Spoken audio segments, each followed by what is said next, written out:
Oh, wait. The shutters is still on. Let me turn it off real quick. Ah. No, Dave, don't do it. You know you don't want to do it. What if we play a visual novel today and then you have to rewatch that? Fuck no!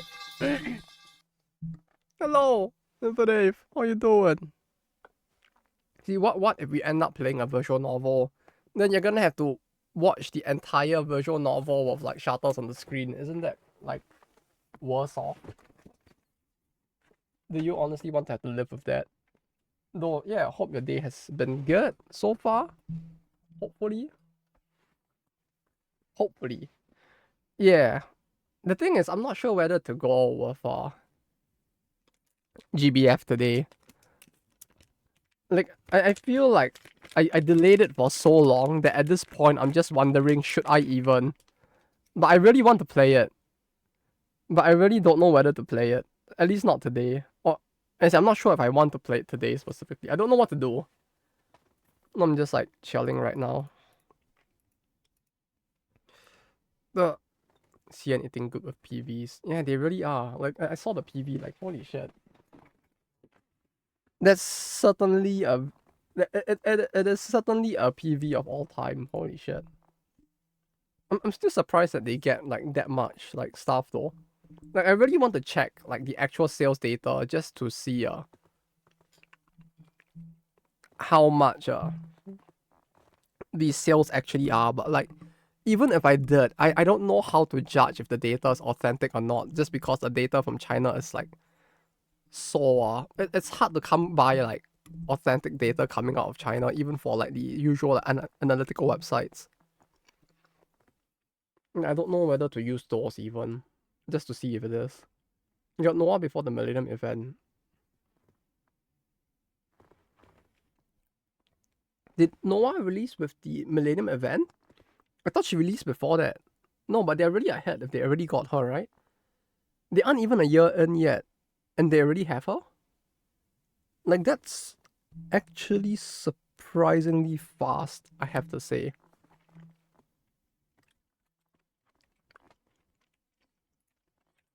Okay, I'm gonna make a wheel.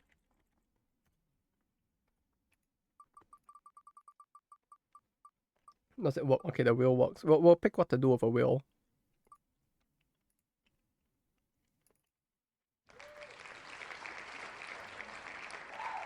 Okay. Kusoge GBF CN right now is after Himari. Himari. When did she release? I don't even remember. It's been so long. Wait, how far ahead are they rushing CN? Like, I'm surprised that they are already that far ahead though. Isn't the server like 6 months old? Or has it already been a year and I'm just like living in like this state of like time slow? Before Sea Serena, wasn't she supposed to come after? I don't remember when Himari came out anymore. It's been so long. But something tells me that their schedule is like kind of off, isn't it? Or like the order of characters sounds like it's been swapped around.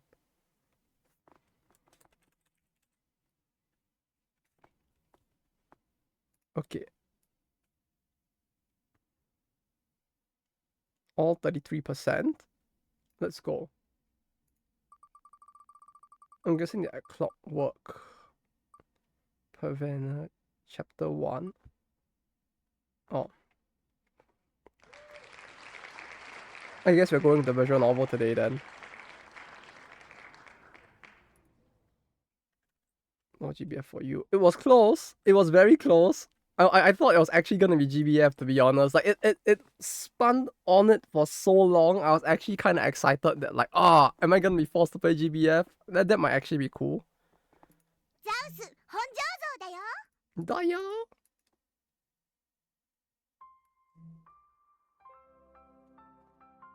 Okay, we do this.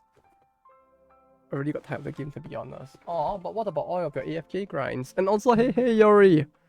Hope yesterday wasn't too rough at work. Come back to it. Yeah, that's the thing. Like, I kind of want to play it, but at the same time, I kind of don't want to play it. And I don't know how to spiel about that. Okay, wait, I need to go offline on Steam. Oh god, the resolution is still fucked. Help. Lord save me, what the fuck is...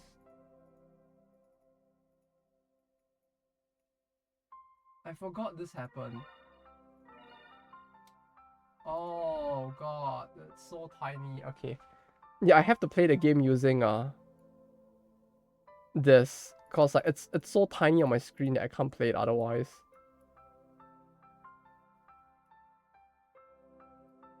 Also, is it just me or did the space on the side get bigger as well? I feel like it didn't have this much space before. We'll do this. Yeah, right before scene, it was almost Mika. Wait, I guess they are accelerating the Chinese server then, huh? If that's the case. Yeah, I'm guessing they don't want the gap to be too big. Maybe they'll catch it up to like global at some point. But I doubt they will get it to like Japan speed at least. Yeah, but the thing that you mentioned in the Discord was interesting though. About like China's releases being really, or like China getting a lot of like stuff that like global did not get in terms of like all of the PVs and all of that. And like why it was happening. But personally I thought it was like, or my assumption is that it's just because the Chinese market is more competitive as well. Like the amount of quality required for a game to survive there is a lot higher than it used to be as compared to in like other parts of the world as well, and that might be why. Because I was listening to some people from like Tencent talk about it, and like what they mention is that like because of the government regulations that exist, medium-sized mobile games do not exist in China anymore. Your mobile game is either like super big, like Genshin and the like, or it's like some super small, hyper casual, like Weibo game or something. And the issue is not so much like the artists, but more so like the amount of like regulatory loopholes you need to jump through. And the consumer's tendency towards playing the more popular thing is both a lot stronger in China. And it basically means that like the cost of operation and the difficulty in weaving through the regulatory minefield is a lot higher than with other countries. So if you want to bring a game from outside of China in, your gacha game needs to be like a pretty much a very big like AAA title sort of thing, or it needs to push on its marketing on that level, or you cannot win.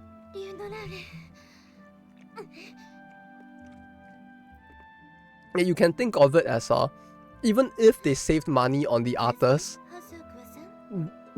so much more money has to go into marketing and into sidestepping regulations.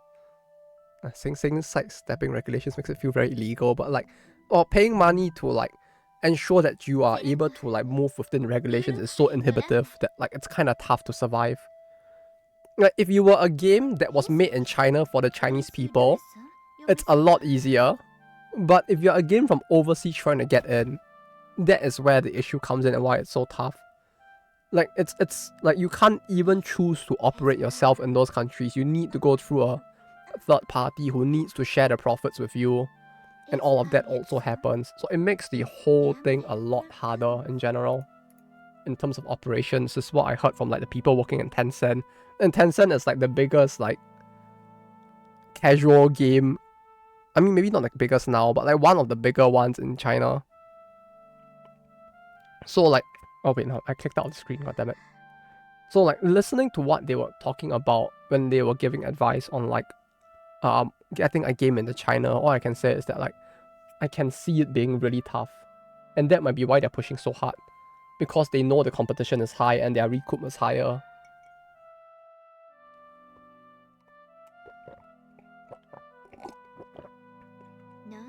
And they know that the characters in their game are like kind of like Japanese name-ish, and like all of that combined means that like they need to like push on the marketing front even more to show that like they are really successful, to get people to be willing to adopt the game as well.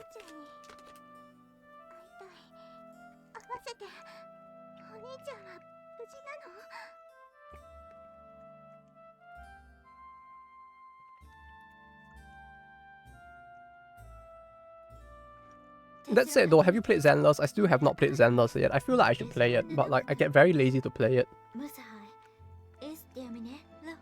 And I don't really want to play it on stream. No, I really don't want to play like gacha games on stream in general, like as a on principle thing.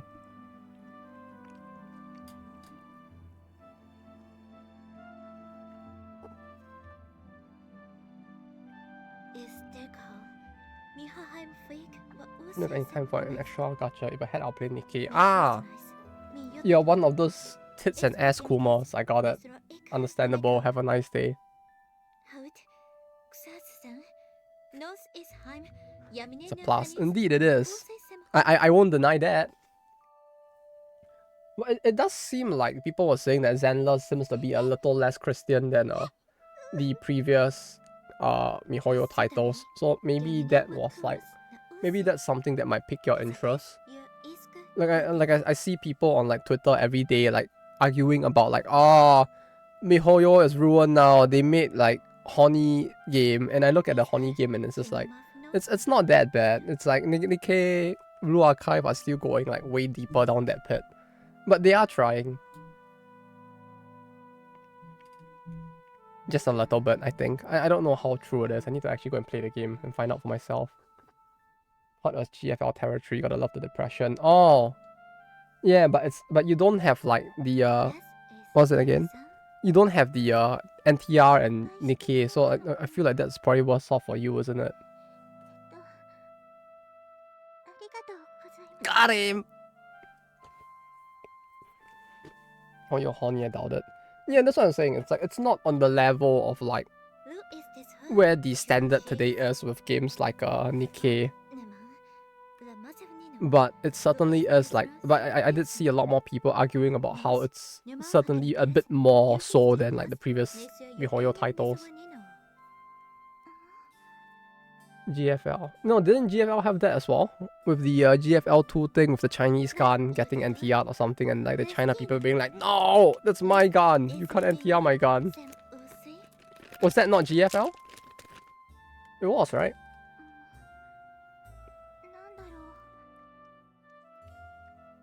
Two, I think. Same thing. 2, 1. If you think about it, 2 is just 1, but with 2 instead. Right? They are the same IP.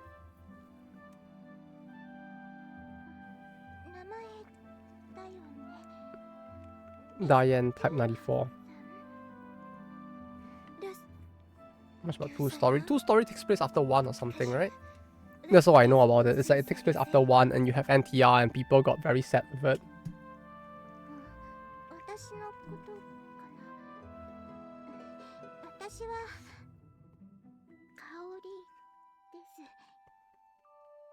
The animation. No, look, playing this game now, it's like I can really see how old the animation is. Oh wait, I just realized something. I haven't really ported the waifus, I think, other than WA 2K. Is that like the new NBA game? Do you guys see it? Like you can see where they do the Sashikai for the face, like over here. Like you can see the line, right? Where at like fragments here. And here. And if you look really closely, you can actually see it go up here as well. And it like goes around the whole thing. That's how like games in the past used to do the face changes. That much I know. Like it was an interesting thing because in the past, rather than like swapping out the entire sprite, they just had the sprite, and then they had a PNG of the face, and they'll just swap the PNG. But sometimes the PNG would fragment and it would look really weird because you could see the lines on top of it. This actually happened with the first Million Arthur as well, just so you know. Like, it's not that uncommon. Even till the first Million Arthur, this was still a thing. Like, it was so bad in the first Million Alpha that you could actually see like the clippings in the PNG as well. It was so bad, but I still played it. I still played it anyway. It's very nostalgic as well. Like this style of operation is very nostalgic, especially because when you compare it to like Heaven Burns Red, right? They are dynamically changing the entire like sprite. Like the character will stand like this, and then like as the lines are playing and she's talking, she will move like this and then like this and then like this. Like, it's pretty cool. I'm reading a manga called The Saga of Tanya the Evil, and it's really good. Yeah, it's really good. That series has been around for really long. If you have not seen the anime, I would recommend giving the anime a watch. If you have not seen the novel and you're interested in novels, I would recommend reading the novel instead. The novel is really good. And if you do read the novel, let me know how well they translated the English novel. Like, the Japanese novel for Tanya was actually really, really like... It got bashed a lot at the start for having very complicated Japanese and people hated it. Hello, Nova! Hope you're doing good. Oh, reading's time to read that as well. You haven't read Tanya? Wait, what do you mean you haven't read Tanya? It's been out for like fucking 10 years at this point, hasn't it? Tanya? Tanya. That clip for further use. No, please don't. No! No! No!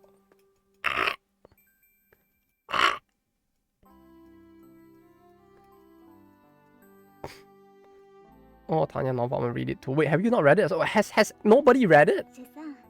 Or like read the manga? Till now? Am I the weirdo for having read it? Huh? Hey, alright, Yuri, take care. Have a good... I mean, it's gonna be... You're gonna work, so it's probably not gonna be too fun, but either way, take care and have a good day. Stay safe out there, and take care. Remember to look both ways and be careful while driving at night. I can imagine it'd be kind of scary, so stay safe. I read more niche web novels now. I see.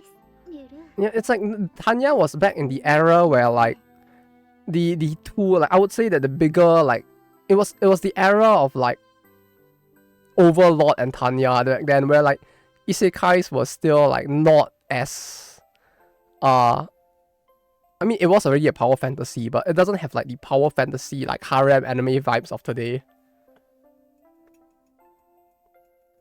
Shield Hero era, yeah, Shield Hero as well. Where it's like Overlord novels were my favorite. Yeah, the novels for Overlord were quite fun. They were a fun read, to be honest. Like, it's a little weird, but it reminded me a little bit of Game of Thrones or like One Punch Man in a way, where like the character stories, no, I guess more One Punch Man in a way, where like the main character is like not as important to the overarching plot for like most of it. He is like the thing that comes in and then like destroys everything, but the world building was great because like it focused on all of these smaller characters within the world and the building them up only for them to get completely mulched in the end. and then like in a way, like it was a very roundabout way of building up how OP the main characters were. You know, it's like watching One Punch Man and then seeing the villain beat everybody and like everyone's like, oh, I'm dying, he's too strong, and then they'll go on a montage and train, and then they'll fight and still lose, and then like everyone will be like, oh, it's Saitama, and he'll come in and just be like, boop, and the guy is dead.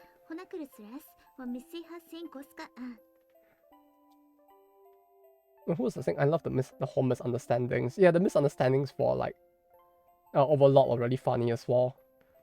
Tanya's novel is very different though, cause like I feel like the anime leaves out a lot of the more horrific shit about like how powers work. I don't like the anime after S2. I can't remember stuff from S1. I'm gonna say something very controversial, right? And this might be a hot take, but I did not like the anime at all. It like the first season was arguably the best of all of them, but I liked none of the seasons, to be honest. Like I preferred the novel a lot more, and I know that it's not possible to animate the anime to look like the novel, but I love the novel's aesthetic so much more. Oh, So it's an option. I have to pick something. My name is... Sheltie looks terrible as a second form too. I mean, her second form always looked horrible though. Right? The one where she turns into the... Wait, no. The second form... Not the weird, like, fucking thing with the tongue, right? But it's a horror... I mean, Overlord is by bad CGI. Yeah, that's the thing. Like, the CGI, especially in season 3, was so bad. What did she say? I can't... there's no way for me to view the log. Oh, is there? No, I can't view the log. Yeah, I love the novel art, to be honest.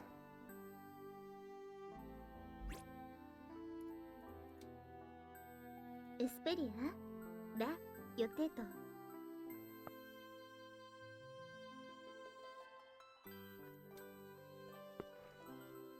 Sign. This looks German.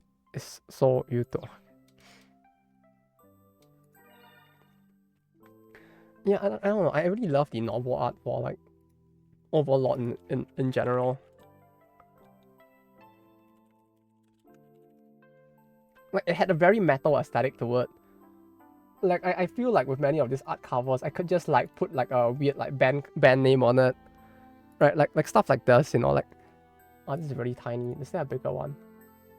Yeah, like this. This feels like a fucking like power metal band cover. Like it's so good.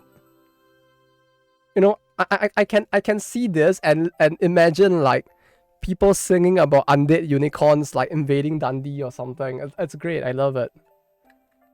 It's like, oh, that's so good.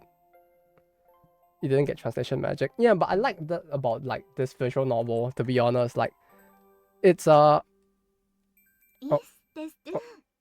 sorry.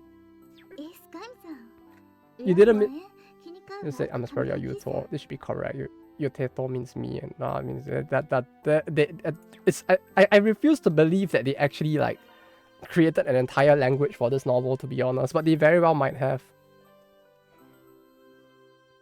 But yeah, it was a very different era, I guess, where like back then it's like people either didn't care too much about explaining why they could understand the language, or they just outright could. In that sense, it's like with Zero no Tsukaima, the guy just like outright there was no like, I mean they did talk about it at some point, but like he just outright could speak it because of the way he was summoned. And like the whole idea of like getting transported into another world and not knowing the language and the fear that comes with that, or like the horror that comes with it in a way. But like this whole scene looks so wholesome, but like just the concept of being stuck in like a foreign land, you don't know where you are, you don't know who they are, why the world looks so weird, and then you realize you can't even speak to anyone. It's like there's that level of like character build up. I guess it helps to like emphasize the helplessness at the start in a way, and it like helps to build up like all these characters around him in a weird way where like, while you can only barely understand what they are saying, you can kind of get a feel of who they are through their actions, and I find that to be kind of interesting. That said, this whole like fucking like getting me to pick options as if I'm supposed to actually be learning a language here, like this is some like Duolingo shit or something. I don't know how I feel about having to make these selections in the first place.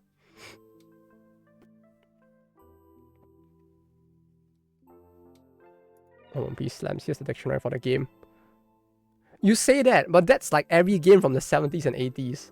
Literally, that was every game in the 70s and 80s. Like, that was an era where if you didn't read the manual, you may not actually be able to play the game. Like, you talk about something like wizardry, right? The game has no tutorial in-game. There is no explanation of the story in-game. All of the plot is written in the manual along with the tutorial of the game. So you literally had to actually take out the manual, read through it, or nothing will make sense. It was a different era. It was wild. Overall, as OP character done so well. Yeah, I would say so. Like, I do enjoy it quite a fair bit. Sometimes, like, Ainz feels a bit, he feels a little, no, it makes sense because of the whole thing that happens with him being a lich and losing his humanity, but sometimes it feels a little fucked the way he acts. And I feel like they use that to, like, get out of, or like, give him an excuse to do horrible shit, but, yeah. It sounds crazy, lol. No, games back then, no, man, I don't know what to say. Like, it just used to be like that. You know, that actually was something that I really enjoyed though. Like, I don't know where I wrote or mentioned it, but I remember saying it somewhere. But like, I used to love how big the manuals were, because like, I would buy a game, I would take like 45 minutes to an hour to get home from the store, and then like, I'll just read the manual on the whole way back, and it was so fun. Like, the manual was like a trailer for the game in a way, where you bought the game and you just got all hyped about like all the stuff in the game from just reading the manual. Like, I remember buying the Lord of the Rings game. There was a Lord of the Rings style RTS back then. And I remember they actually explained like all like some of the units, what the units did, what the races had as their unique stuff and stuff like that. The game had a tutorial, but it's cool like all the information was like available there as well. I mean, that sounds great, the lore that you can't fit in a game. I mean, back then it made a little more sense since like games were literally like a few megabytes back. Like that was probably like the era where like your hard drive would have been like 200 megabytes or something, not even in the gigabyte range. So like trying to fit all that text and images into the manual probably would have been very difficult. Like just for reference, in case people don't know what wizardry looks like.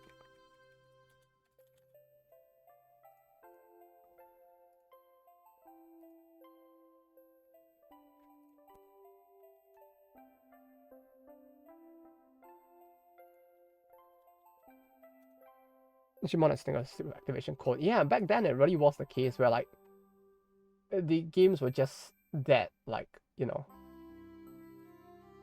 like this is what the original wizardry used to look like. Like, this is it. This was the game back then. Like, when you consider like the fact that this was considered like high-end graphics back in the day, it's like you probably didn't have the ability to do like a full-on manual with like heavy text and all of that. Do I have a game with it? I wonder if this has it. This is fairly big. No, I don't want a console game though. I want an actually decent game to open to show. Oh, this should work. Yeah, this should work. Does this one have it? No, this one doesn't have it. Fuck. Yeah, this was the limited edition one, so it doesn't have it. Yeah, this is the anthology, goddammit. Oh, Baroque should have it. Baroque.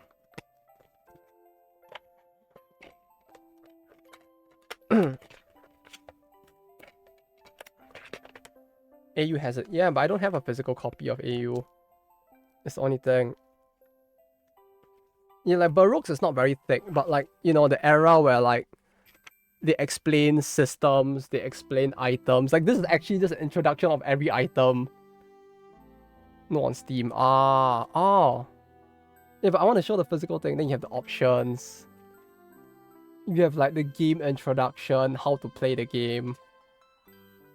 Like attack actions. Like, there's so much that went into like a manual back in the day. When you go into the games page, you get the additional content with manual in PDF. You mean when I enter the game?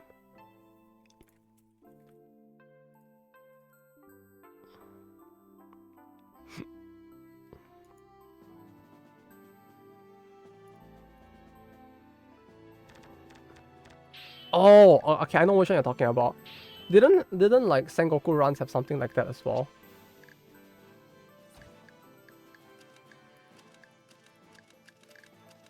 Fuck, I forgot where it was. It's 26 pages.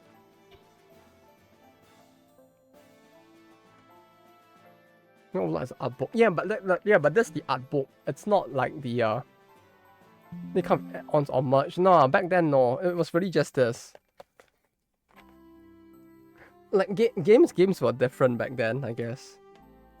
Where like manuals explain stuff, and only the limited edition. You have to buy the limited edition to get merch. Yeah, I've seen Tunic.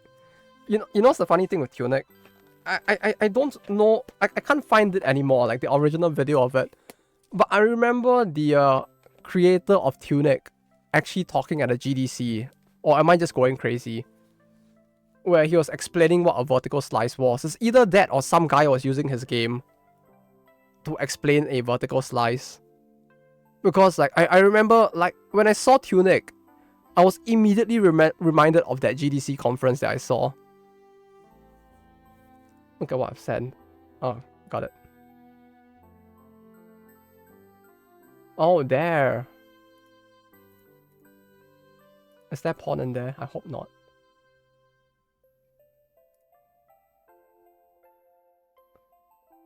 Oh, I'm not logged in on. I'm not logged in on the website.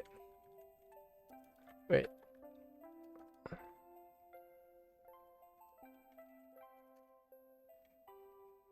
But yeah, Infinite, I saw the game. Like I actually like played it not played it, I guess, but I saw it like way back in the day.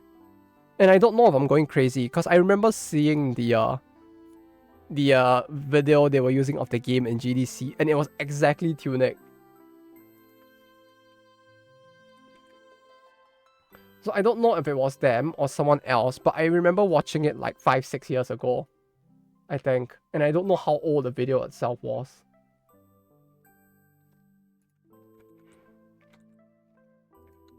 I did actually consider getting it though. It actually popped up on my Steam recommendations. And I was thinking long and hard on whether or not to get it. You know, that might be an interesting one to get, perhaps. If I have no idea what to buy, at least I could buy that. I'll probably have fun with it. Why does it not open? It doesn't let me open a thing for some reason. Oh. It's like... what's a vertical slice? A vertical slice is basically a complete loop of the game that you create that you can basically show to people to show you what your game is supposed to be. It opens the internet browser. Yeah, it opens the browser and the browser just opens my Steam page. It doesn't open like a manual for some reason. You know, so like, for example, let's say I'm making a platformer game where you have an overworld, like let's say I'm making like, was it Mario 2 or something? A vertical slice would basically include you starting in the overworld, picking a stage, going into the stage, playing a full stage, going back to the overworld, and then maybe you just ended off there. It's in a way a demo of the game that shows you what a single like loop of the game will look like. Where the gameplay loop is basically a full loop where you go through the entire experience of like what one like experience cycle of the game is. If that makes any sense at all.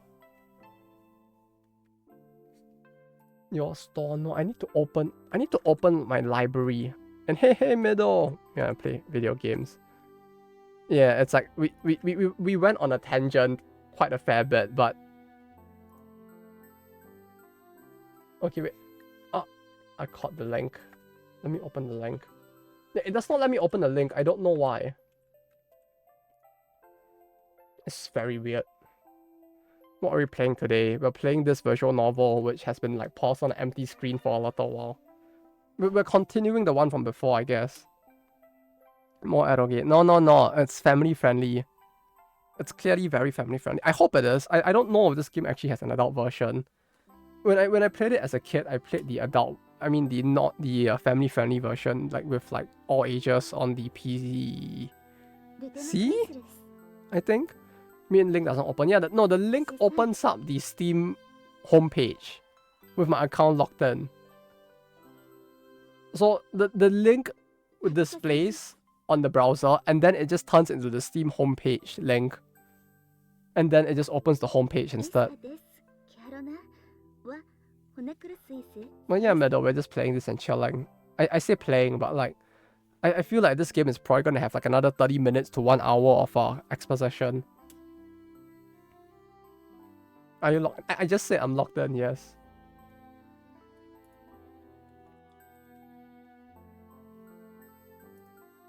Like, it opens the thing as I'm logged in on the web browser, and it just like...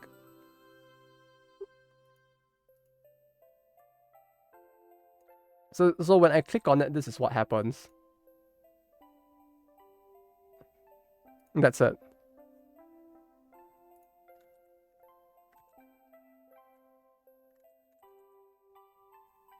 How long is this VN? Long. Like, it should be around like I don't remember. The last time I played it was almost like 15 years ago, so like I really don't remember, but it should be but like we have spent about 2 streams. This will be the 3rd stream going through the start of the game. I'll send it to you. Yeah, sure. And like it's all like a prologue. Like it took like 4 hours to get through the prologue, so like suffice to say we are probably in for a long ride.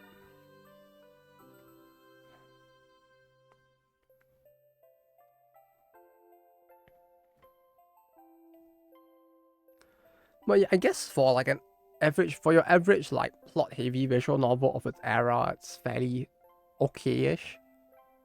Like if you think about most of the actual like famous VNs out there, they all tend to be really long as well.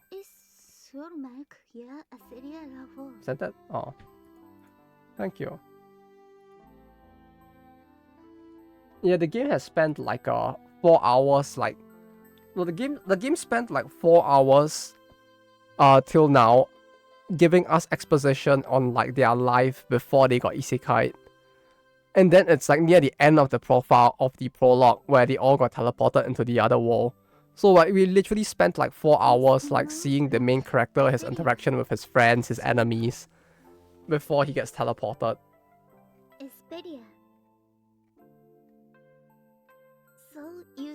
Why is the manual so pixelated? Holy shit. Like, wait, give me a second here. So fucking... What the fuck is wrong with the image? Are they trying to censor it? Like, the numbers are so fucking clear. Like, this is so clear. This is so clear. The image looks like someone took like a fucking like 800 by 600 games like fucking screenshot and like stretched it to fit the screen.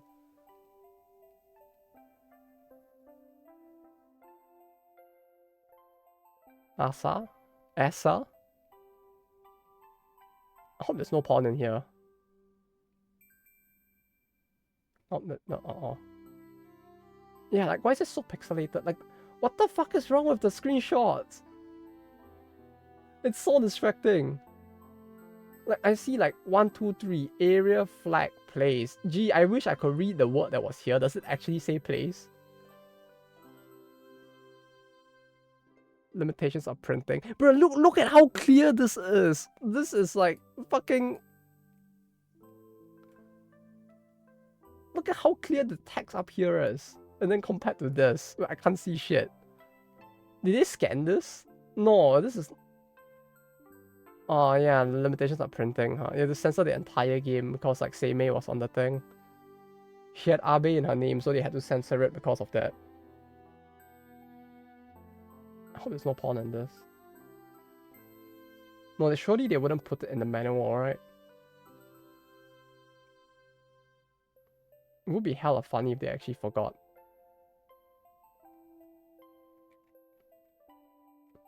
This game is then on Tenko and Just USA Tenko. It's safe for work. I mean, there's an adult version, but the version on Steam is the SFW version. I mean, it technically is. It's just that they kind of like forgot a little bit of it.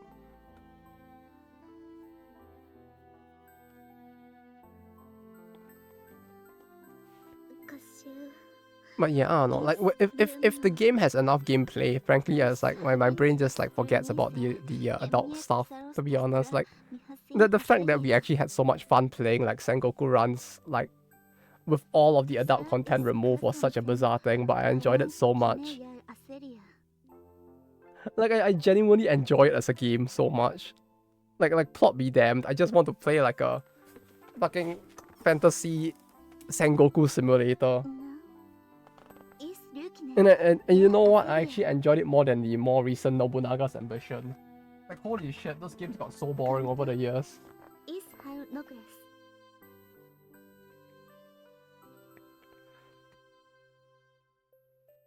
Like, you know what as well? Like I really want to play the older Alice Soft games on stream as well. But there's just like no English safe for work version to play on stream. Like I really want to play like Dai Bancho and Dai Teikoku as well. Like, those games were so good. And the scale of Dai Bancho was actually way bigger than Runs. Like, it's actually insane how big the scale of that game was. Right, it's like, imagine when you it's like, Dai Bancho was basically the equivalent of the Runs mod that we played, where after you finish the first arc, you have another second arc that takes place across an even bigger world. That was Dai Bancho, like an actual game released by Aselia back in the day. Oh, I loved it so much. Imagine if there was a Run 7 as roguelike, like random gameplay slightly shorter campaign. You have it. It's called playing the dungeon mode in the game. Randomized enemies, randomized dungeon. Hahaha. You have to shuffle your units around to get the unit you want.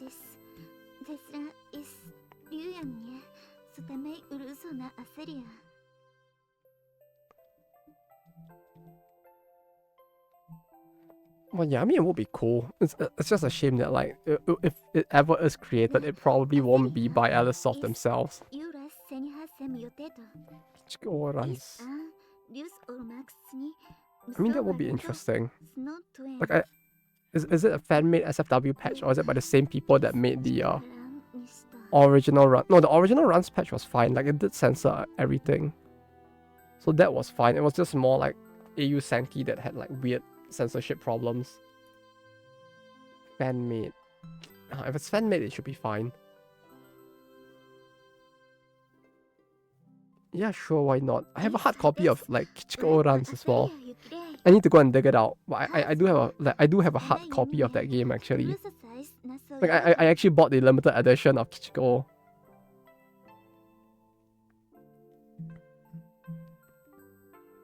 I don't know if you actually need it for this like fan-made translation, but yeah.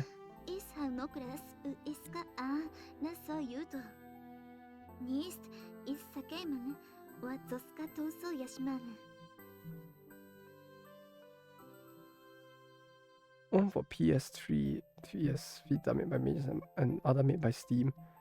Yeah, the Steam one is kind of iffy after all. I've not seen the PS3 one though, we'll have to see.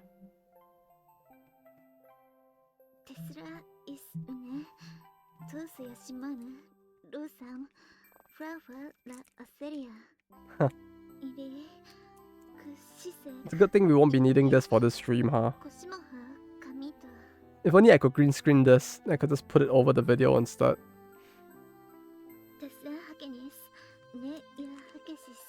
How? Like, how am I supposed to green screen it? Like, and then you can just like have her go like, no! Censor! Let's get a green colored paper.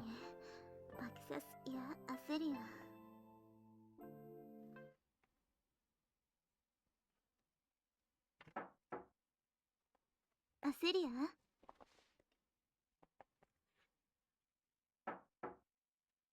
Does this count? Aselia? ¿Cómo estás, me?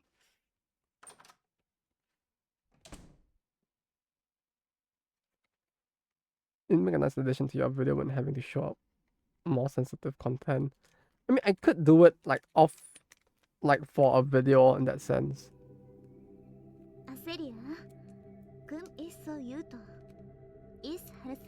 Like I could like just put like a white backing on it. Like if I wanted to use it like for like a video, I could just like put a backing on it and just like crop it out so it's fairly easy. I don't even need it to be green. It's just more for like for videos. It's easier cause like my clothing is white. So like trying to like chroma key this would be tough. But I could use it for videos actually. The PS3 one was funny because they actually replaced the NSW since the new SFW one. Each got at least one CG. Oh yeah, I saw it. The one with like the massages and all that weird shit, right? It went from you touching their gamer spot to you like touching their other thing instead, I guess.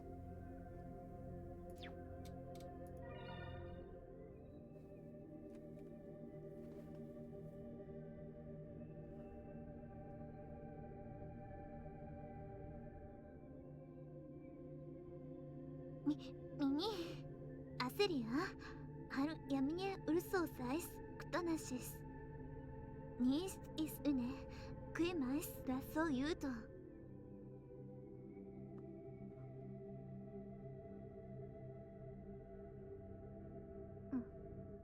Is Aselia. I mean, the Kublai scene was so fucking funny. Yeah, it's like it's bizarre that like any of that was even in the game in the first place. Like that, it's normal. But two girls going at it while you watch is okay. Yeah, see, they clearly know what their audience wants, which is just you play a fantasy harem game so that you can watch Yuri instead. Clearly very important.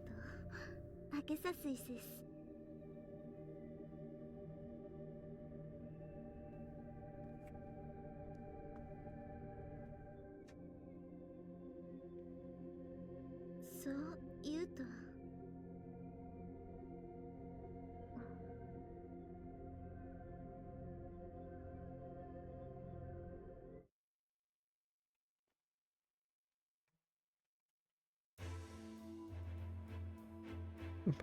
Serious training.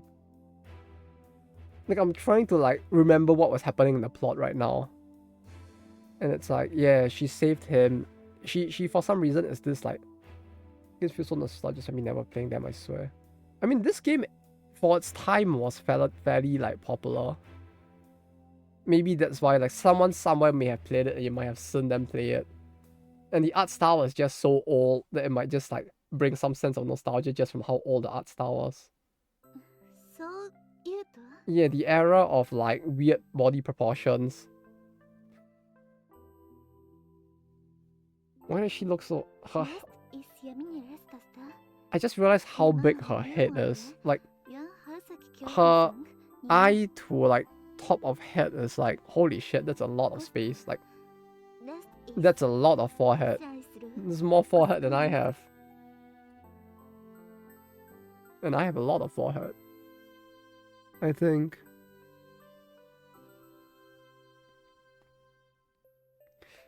You know what's a weird thing that happened this week though? This reminds me. They basically they wanted to do like some filming for the company, for some company stuff. So they hired in like a makeup person and like not related to the channel or all of this. They don't know I actually run a channel, but like they hired like they wanted to do like some company side like PR stuff, and they like asked a bunch of the new people who joined the company to take part in that, and they did some makeup and like they did our hair and all, and it's like they actually straightened out my hair completely. I was actually wondering if my hair would like go back to like this after the thing, cause like basically they straightened it so much that my hair basically became like this, where it's like completely straight instead, all the way down to the bottom. And when I saw it, I was like, I guess that's gonna be a new style I could go with. Like maybe my hair's gonna remain straightened forever now.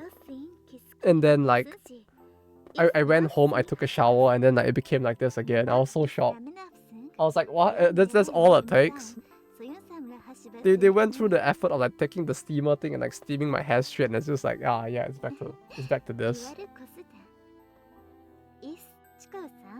Looks shiny. Hey, that's mean. I mean, if you think about it, her hair is pretty shiny as well, so clearly it just means that I have like anime forehead, right?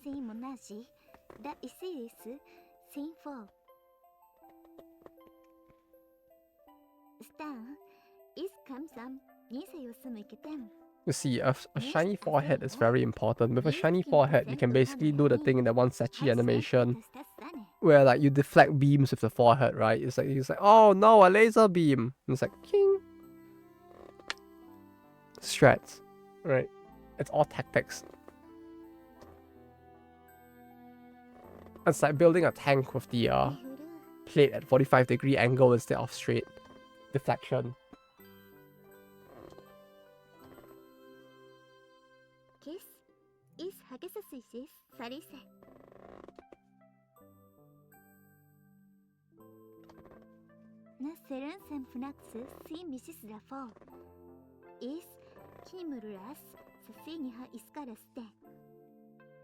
You know, more so than the fact that like the prologue has been super long till now. Like what is actually kind of surprising me now is the number of like dialogue lines they got the Seiyu to record in this like foreign language. And it makes me, it more and more makes me wonder if they actually did like plan and write an entire new language for this.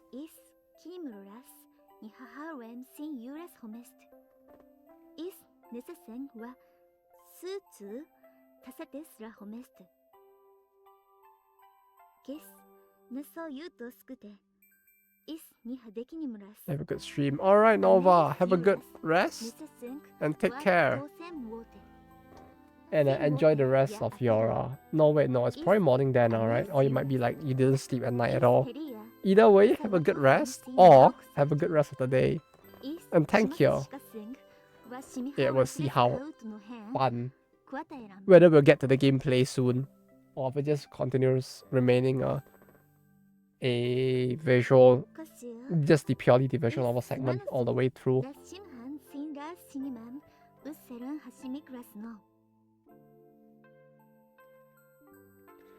You know what's a game or a visual novel I really wish actually incorporated like gameplay back in the day?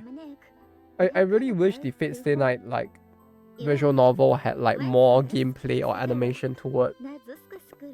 Like it would have been quite interesting, to be honest, to have like actual gameplay segments where like you had a mini fighting game where you actually had to like fight against like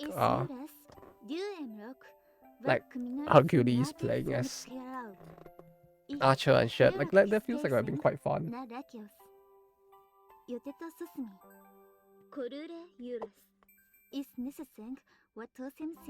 There's so much like lore building right now, like the power of the earth, the spirit colors, the whole thing with the language, the wall until now. Like this game does so much in terms of like lore building, which I guess like for that era was a lot more normal, but even then it's like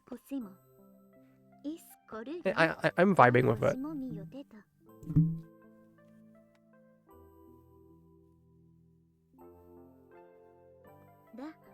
Though I do wish that they actually did a little more of the CG. I guess this was like really just something that was more common back in the day, but even then, like having like expressions change on the CG itself would have been cool. I also thought the same, and so the extra series was made with Junkin Pond gameplay. Don't remind me. Like the extra series was so fucking badly balanced. Like I really wish it was better because I really liked like Tamamo. But she was like probably the most difficult character to play as in the game as well at the time.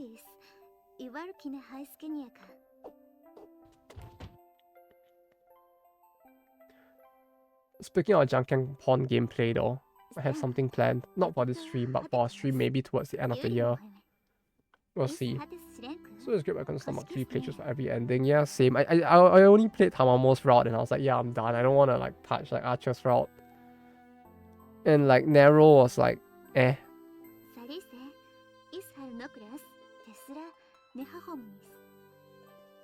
It's like playing through the Tamamo route first was probably not a good idea since it really burnt me out on the game with how tough it was. Like I later realized that the other characters are all like fairly easier in comparison, but yeah. Buff house. Wait, what do you mean buff house? Wait.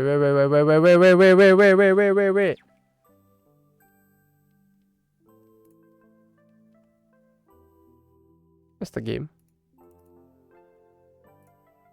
I need to okay. I'll just sit here and prepare to click the button.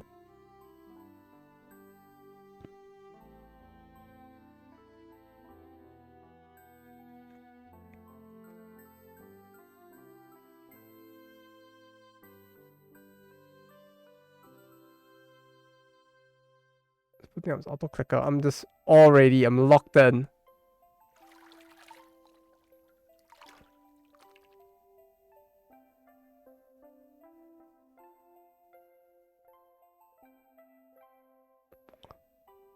Actually sweating. Like, what the fuck am I supposed to do? Oh, wait. Who is it?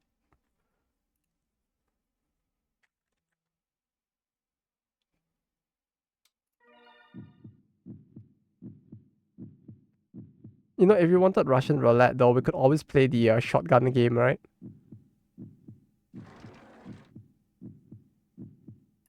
Oh.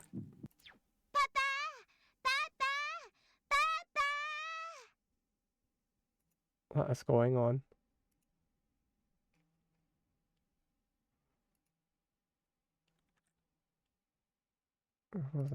Lips towards me. Okay. Separates myself. She literally jumps into me all the while repeating "Papa, Papa."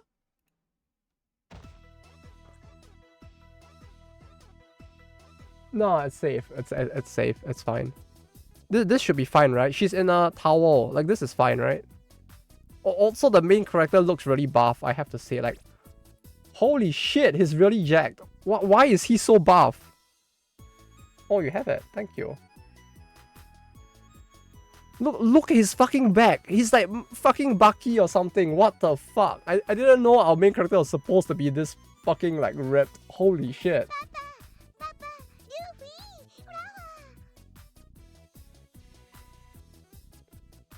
No, dude. That fucking name. I cut out the sea and bunnies.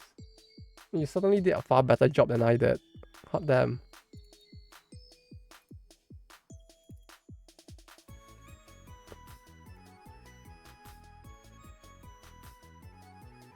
There we go. Just in case. It's funnier this way, right? I hope this doesn't like I hope it doesn't create a misunderstanding that gets me banned instead. Since like it's actually safe, but it's kind of funny. Let's do it like this. No, like nothing is bad that's happening.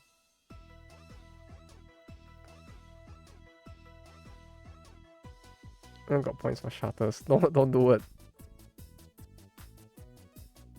Like for real though, why is the dude so buff? Like I like out of everything here, I think the thing that's distracting me the most now is just like dude is fucking jacked. He's supposed to be a high school kid, by the way. Motherfucker looks like Joseph. Was it? No, it's not. No, motherfucker looks like Jotaro or like fucking like Bucky or something. Holy shit. Bro, he's like buffer than like 90% of the isekai protagonists out there.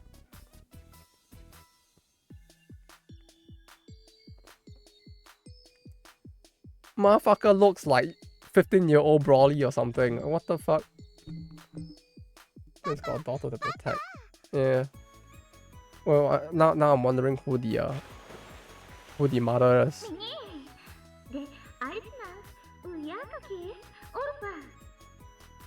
Uh-oh.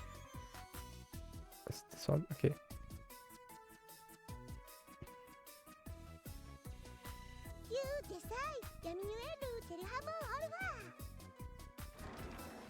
Oh, wait. Are we safe? It's like, Asperia. Wait. Let me just to be safe, let me like... Oh, okay, yeah, it should be fine.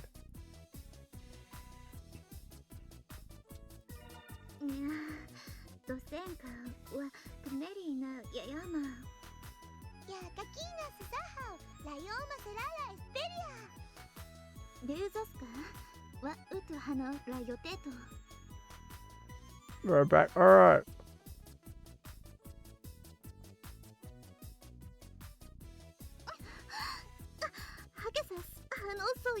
Why is she making sounds like that? This is like...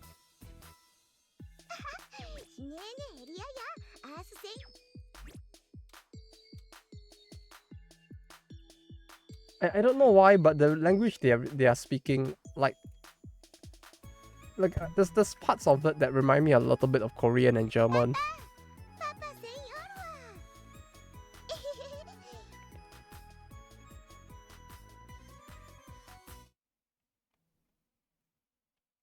Yeah, okay, we should be fine now.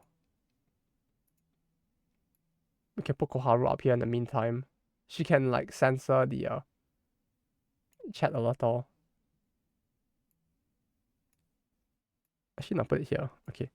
Voices are oddly erotic without images, lol. Like the sounds she was making with the gasp certainly was, yeah. It's because you're a very horny person, and like it was left up to your imagination, and it made it even hornier as a result.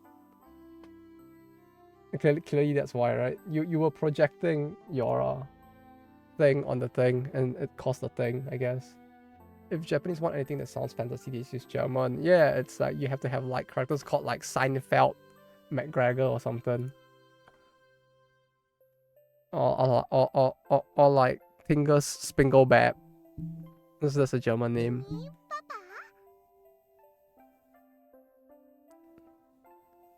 You know, I really want to have a character named that now.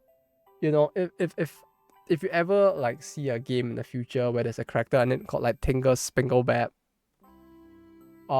just you can take that as a sign that I probably worked on the game. Unless someone like decides to like steal this idea and put it in before I do, in which case fuck you. But I feel like we need more like weird like fantasy names that are just gonna confuse people, and they're just gonna be like, oh, it's a Japanese thing. They just like don't know like names, so they just did like weird shit.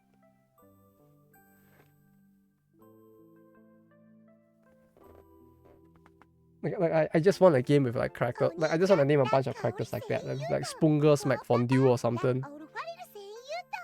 Oh, that's a very big pop-up. Holy shit, your pop-up takes up like a fifth of the screen. I need to go offline on Steam.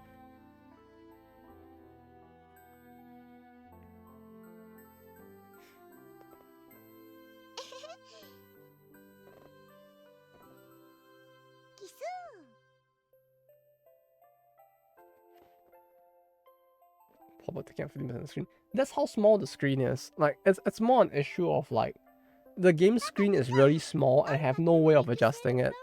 I have two choices. Have the game take up like less of the screen than the camera that you're seeing on, like whatever like you're viewing my stream in, right? And you see the camera that is beside the game here. This is about the size of like the game for me on my screen.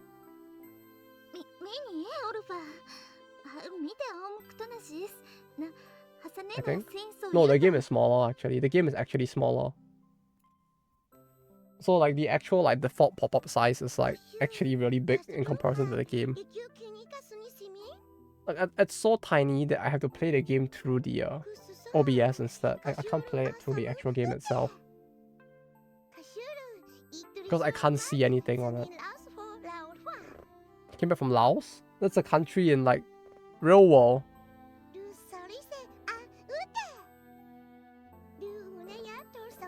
Look at if you didn't zoom it in.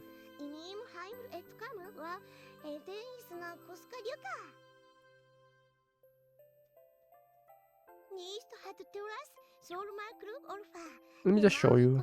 It's probably faster if I just show you.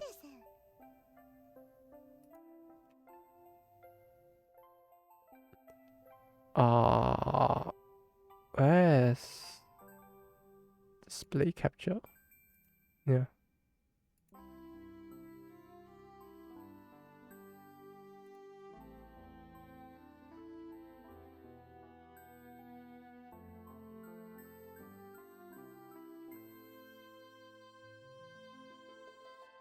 This is what it looks like. Like to scale with the rest of my screen, this is how small the game is. I just want you guys to know. Like I cannot change the size. If I click this button, it goes full screen. Like full screen. Like, oh fuck no, my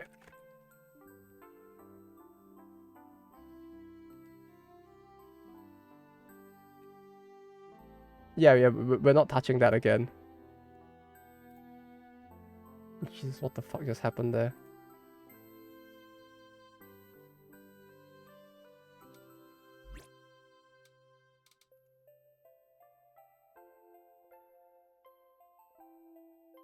Yeah, we're not touching that again. We're not touching that button ever again.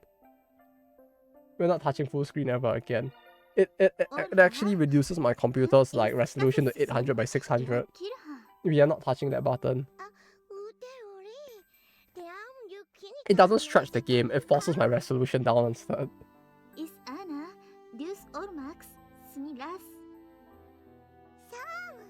That's right, I went to Laos. It's like a country in the real world.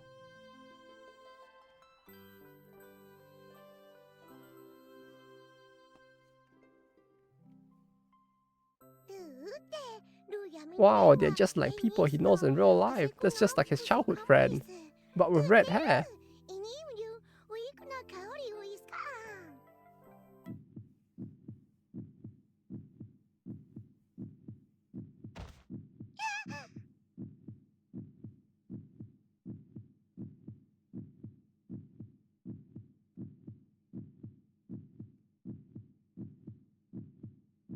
So, Yuto, ishar yatsamras.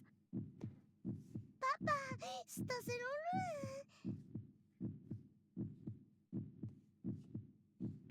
This wasn't like adult game, right? I don't remember actually. I genuinely do not remember if there was actually any adult. No, there has to be. Which makes it even weirder considering the fact that she keeps calling you Papa as well. That said, like I don't recall playing the adult version of the game, so it's like I genuinely no, there has to be an adult version of this game. It's a visual novel. There's no way it does not have one. Which makes it feel a little weird, but yeah. Papa! Papa! Very sea matchstick, Papa!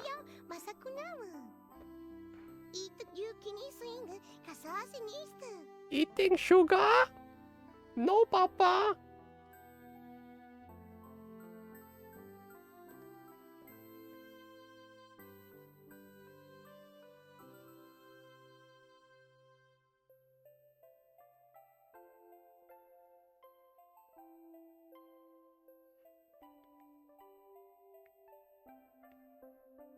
I like how like they have had all this conversation about like training him to like fight people and all. We're almost 6 hours in and nothing has happened yet. Like I really love how slow this is. Like unironically so.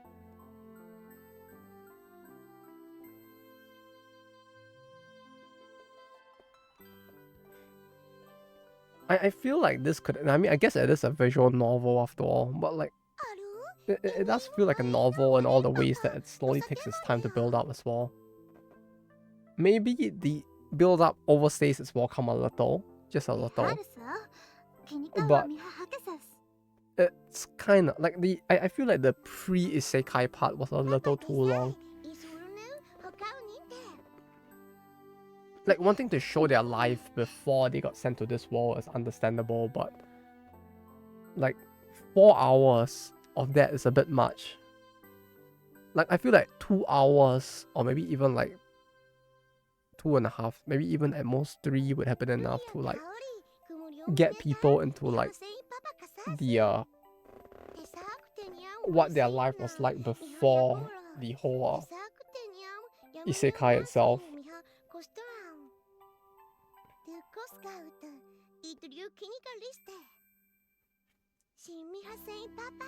Although in a way it's kind of funny, cause like if you bought the game based off of the cover of the game and you just played that for like 4 hours, you'll be so confused. Because like Aselia doesn't even appear for like the longest part of it.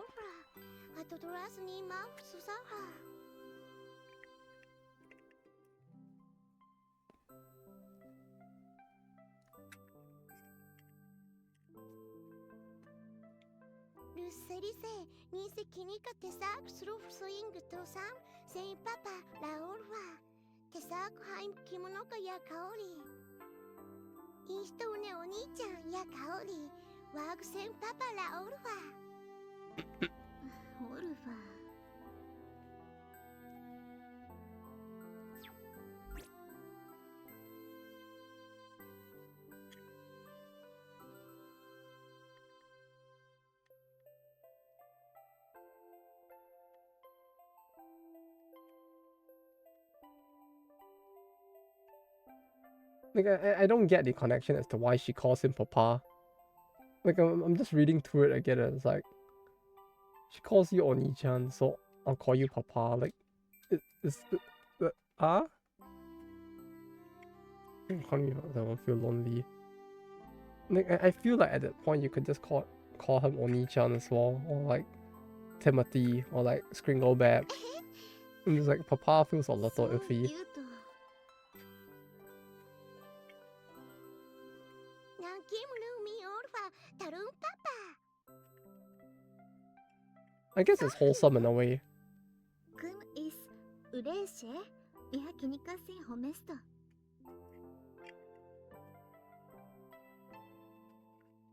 It unicosta. Eru har de huracana papa. Sakura. Is hates yamini hakuto. Haigwagumi Aselia. Is yamanekumi hasuzang. Lusam tuemi haturane. That's the wrong line, right? Thank you.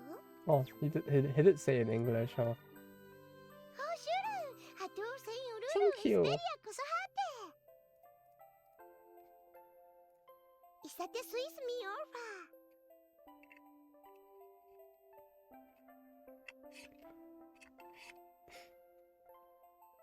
It's I can't even comment about the translation all too much now. Like it's all fairly accurate or like normal looking, but like more so than that, it's like they aren't even speaking fucking Japanese, so I can't even tell if they're saying like something that would actually like is being translated well. They're just speaking like Klingon or something for all I know. So all I can do is sit here and be like, yeah, the English seems very natural, I guess.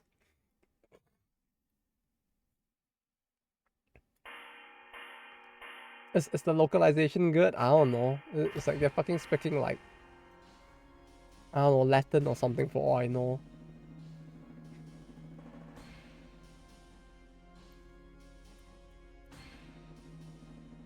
It's a fire alarm. Oh, is this where we get the first battle segment?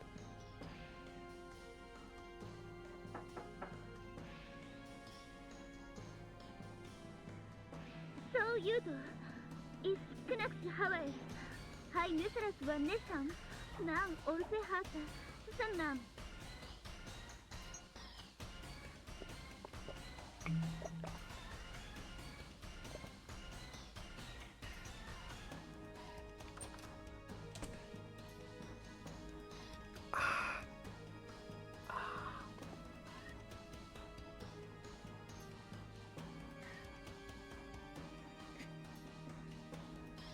That's a little bit too much for the translation slides. I feel like they didn't have to say like audience chamber and like all of that every single time.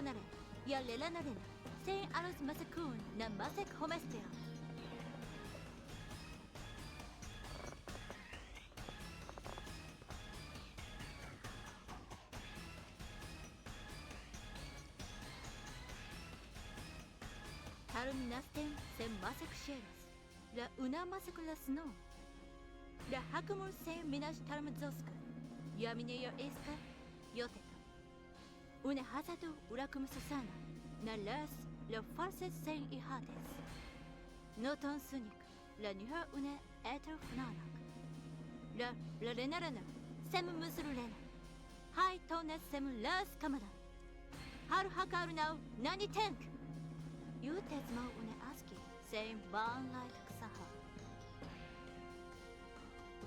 I wonder if they're actually gonna like start speaking like actual Japanese at some point. I feel like that will happen when he actually like understands the language and it's just like, okay, yeah, we're done. No more bo bo bo bo bo bo bo what the fuck they're saying.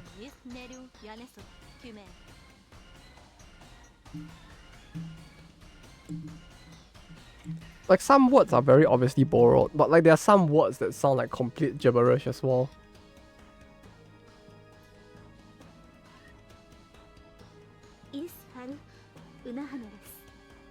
Inem hates Kora. Cleansing mana. Ya iskanasek. Is Tisanaras. Mushimhan. Sin das. Lelanarena, same masek homestio, koskanis.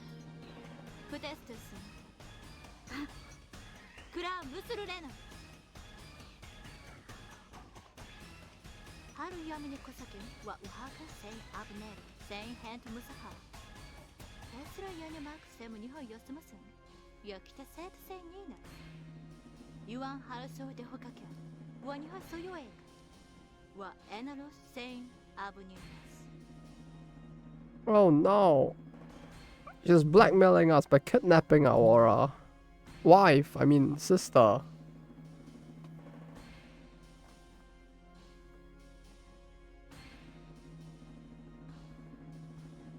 You what has? Kura musuru ren.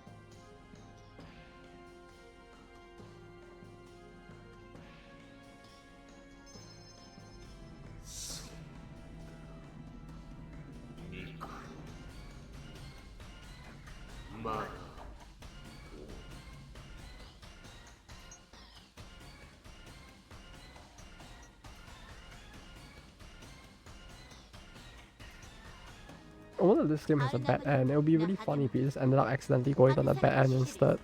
Aselia, Esperia, Orfario. Orfario. La musulena hihan.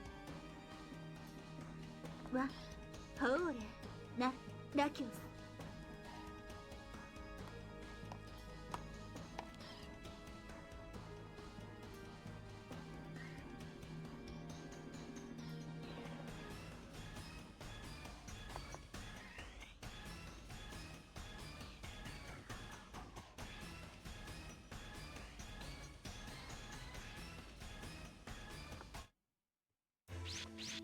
Oh, there we go. Wow, mission briefing. ユウト様初めての戦いとなります She's speaking Japanese now. What the fuck? What the fuck? What, she turned around real quick. It's just like, it's so jarring.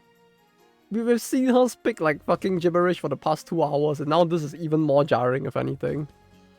作戦の内容をご説明いたします はい、よろしくお願いいたします。今回の作戦目的はラースを制圧した所属国家不明のスピリットを倒すことです Actually being able to hear voice acting, this is like such a blessing all of a sudden. ラースでは It's 現 like, 在 yes! 小型のエーテル I can finally understanding what they're saying. ラースはラキオスとサルドバルトの国境に位置する小さな村です Yes! Sarutobato! Yes! ラキオスとサルドバルトは同盟を結んでいるため警戒は手薄でしたオルファが警備任務を終えたのと同時に奇襲を仕掛けてきたようですおそらくは南東部の国家と予想されます Oh, okay, go to game on ラ next キオス then. の南に広がるリュケイレムの森を迂回しつつ南西に移動しラースへと向かいますユウト様は初陣です私たちが戦います下がっていてくださいませユウト様アセリアオルファ行きましょう Destroyed under the looking Laos. Spot is in Laos. Capture Laos 4 of Rakio's death of main character. Death of main character is such a bizarre way to put it. Like, you could just put the actual main character's name there. But then again, they probably use a JPEG for that. Like, it's probably not like a unique font that you can type in. Considering how old this game is.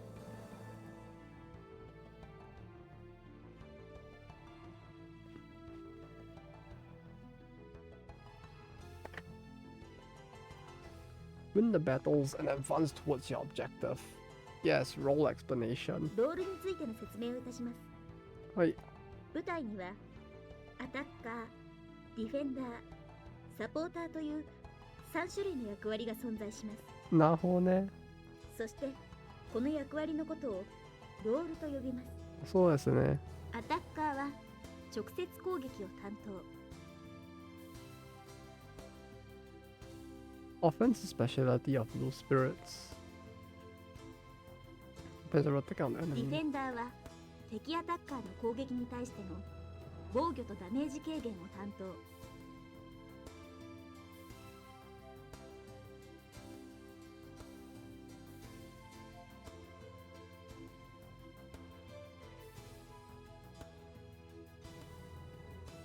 サポーターはさまざまな支援を担当します一つの部隊内には必ず一つずつしかロールを持つことはできません例えば同部隊でサポーターを2人にすることはできない一つの部隊を3人未満で構成することもできますが大きく不利になることは間違いありません。特にディフェンダーがいない場合はダメージが直接アタッカーとサポーターに降りかかります。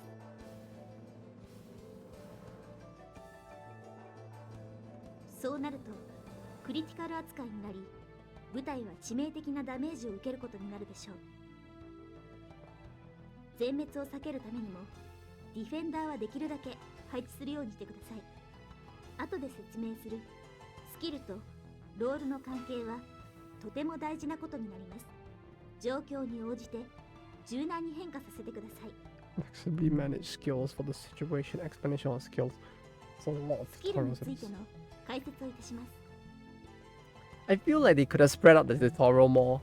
Like you have the tutorials trigger when you actually need them to, when you actually need to use the feature instead. Like explaining everything now at the start is really nice and all, but 私 like たちは it's a lot to 戦 take 闘 in. スキルを使って戦います。 It would be nice if they explain it just before I actually need to use the stuff, so like I can actually like, read the thing, test the thing, and I'll be like, oh, I get it. スキルは大きく分けてアタックスキル、ディフェンススキル、サポートスキルと区別されます。アタックスキルはアタッカー時に使う直接攻撃スキル。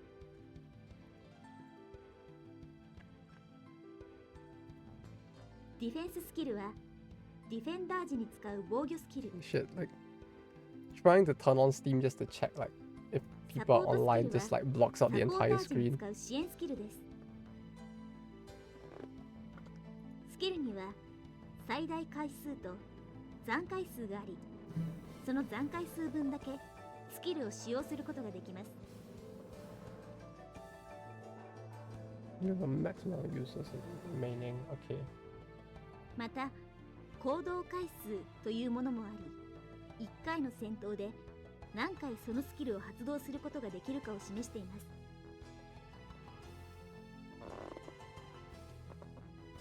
Number of actions? 残回数が0になるとそのスキルは発動しません。別のスキルをセットしてください。スキルの残回数は味方拠点で待機することによって各スキルにはマインドの増減設定があり、スキルを1回使用するごとにその設定分の値がまた各スキルに設定されているマインドバランスの値を外れたスキルは本来の力を発揮できなくなります。うまく調節して戦いを切り抜けてください。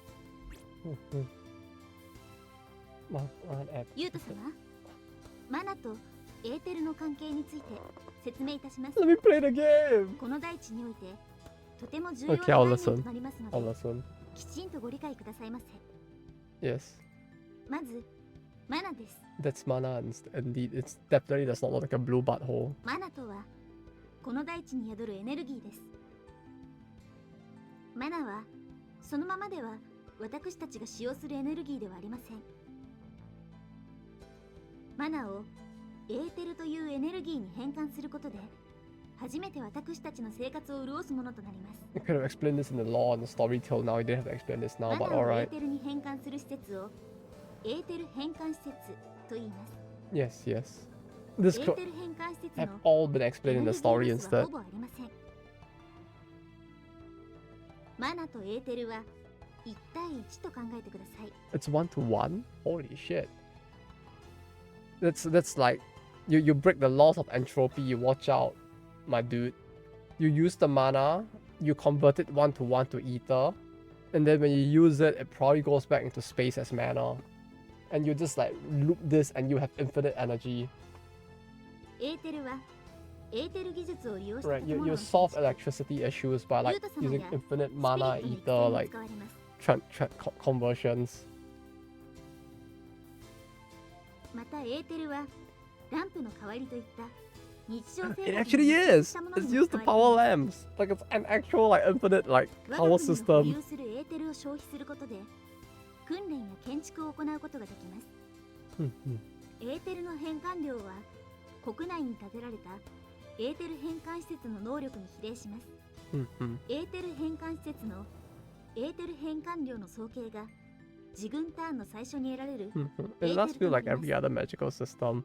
It's just that they certainly took a lot of time to explain it just so they can tell me how it 変換が works. 繰り返されます。自国が持つマナのストックがゼロになるまでエーテルが手に入ります。 Like, it's so weird. Like, just seeing them like fucking explain like the conversion rate of ether to mana. Like, I guess it makes sense for here. But like, it feels like such a law dump. マナ限界と言います。 Some consider it's called the マ mana ナ限界 limit. の時点でキャラクターを訓練することができなくなります。 Be careful. Alright. Yes. Build. Do I have any? Train. It requires 1300. Level 1, 3, 6 to 7. Level 3 to 4. Level 1. Why is there such a big difference? I can train no one. What am I supposed to do? 3, 3. Okay, let's. Can I save? Okay. If it looks like I'm struggling to click on stuff, it's because I actually am. Like, the screen is so small that like any slight movement of my mouse actually moves quite a fair bit, to be honest. How do I move them?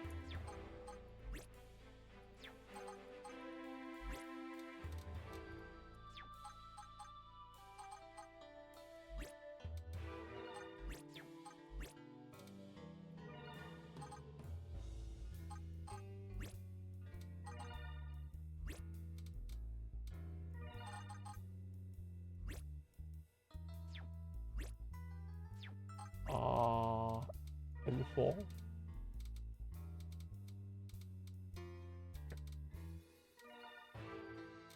Trainer list.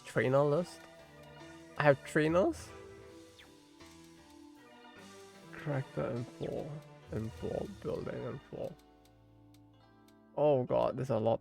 Azure Foundation, Azure Fountain, Altar of Flames, Evergreen Tree.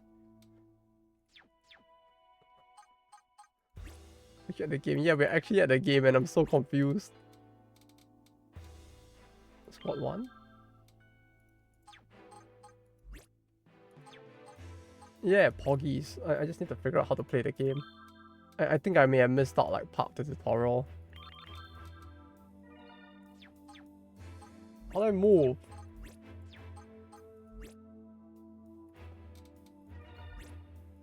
Am I even able to move?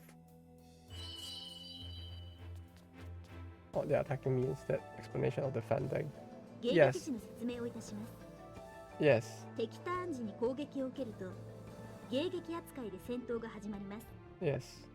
ターンを終了する際は迎撃する可能性がある部隊に注意してスキルの残回数や種類に気をつけた方がいいでしょう。私たちの覚えるスキルには迎撃に向いているものもあれば攻撃に特化したものもありますから。 Yes, 迎 indeed. 撃修正とはその土地ごとの修正値です。ポイントの迎撃修正を受けるということになります。迎撃側のみに適用され、攻撃力と防御力に修正が加わります。場所によってガラリと変わるので、どこで迎撃するかも重要になるはずで、どうか。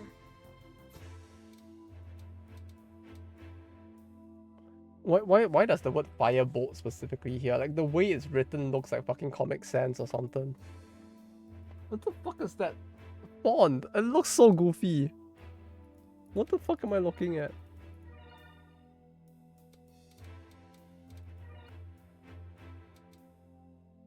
You will learn every single mechanic of the game. They really are forcing me to learn all of it. Like, さあ皆さん行きますよ。敵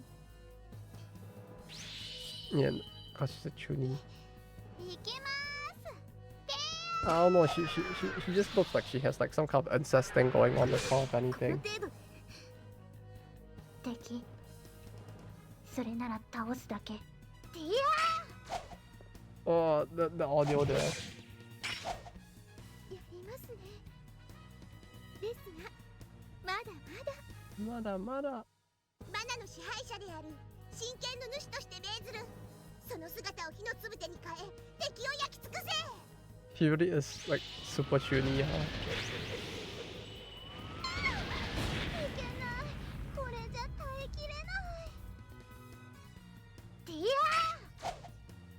Aselia's line sounds so bit compressed.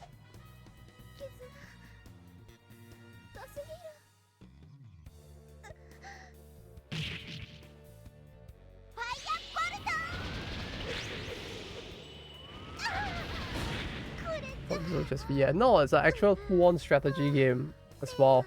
This is what I've been trying to say from the start. Like, there was actually gameplay to this, with like city building and shit, and like all of this. Like, this was the reason I wanted to play it. It's because it wasn't just a VN. It's just that there's like a 6-hour like build up till we get to this point.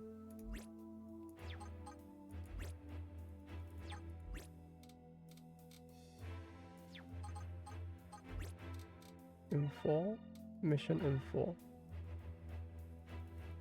It's the VM for real. No, I swear it's for this. This was why. No, hey Alice. You Susia. You Susu? No, it was for this, clearly.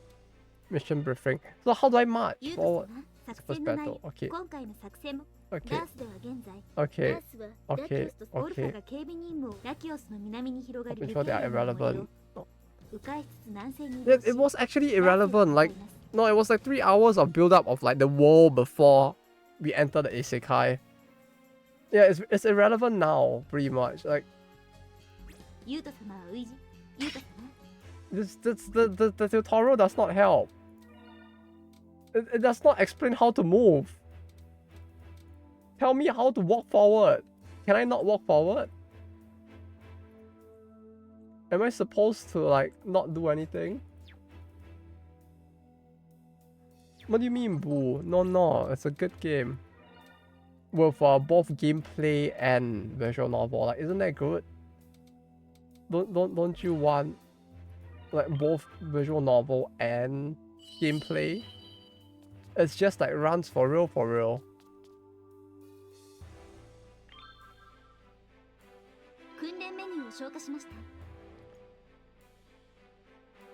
No new skill was learned. Skillless. Now that's a skill issue right there.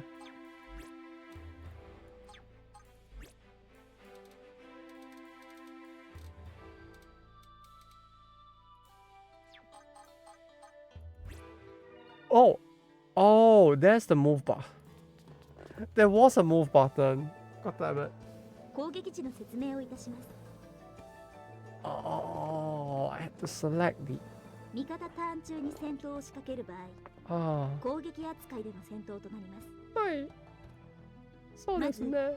戦闘突入前にお互いの部隊の状態が表示されます。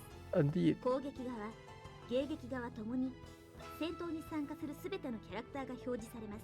Yes.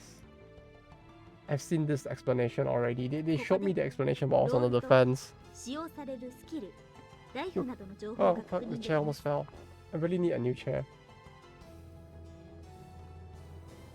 また、敵のロールとスキルの状態に応じて、セットされたスキルに問題が、戦闘には偶然などありません。There is no such thing as coincidence in battle. 戦 I'm う前 fucking に Sun 周 Tzu 到 or な準備 something. をしているものです。 Sun Tzu. 敵部隊を消滅させるには、その部隊に属する全員を倒す必要があります。 Indeed, we will. 戦う以上は、全力で挑んでください。No, they have no tank. They are screwed now. Also, I need to stop trying to click on OBS. Like, it doesn't work. I keep trying to click on OBS, forgetting that I'm supposed to click on the game separately. 武器は持ったな。来るぞ。敵。それなら倒すだけ。いや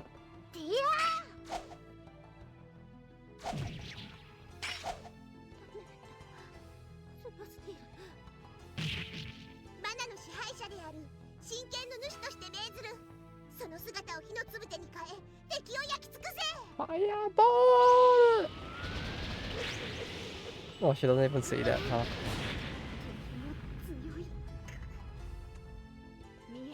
You're gonna like shout the most generic spell name and the most like confident way. That clearly makes it stronger.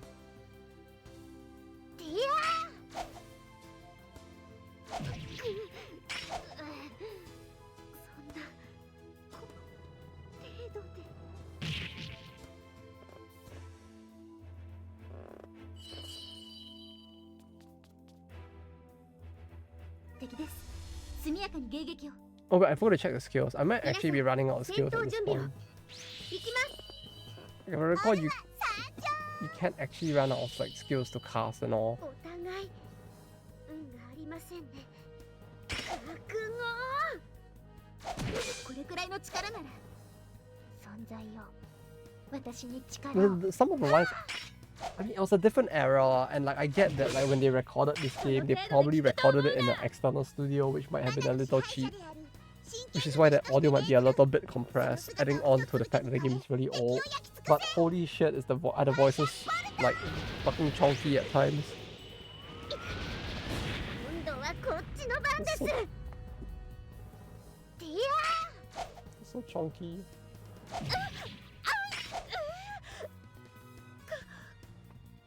ここまでか。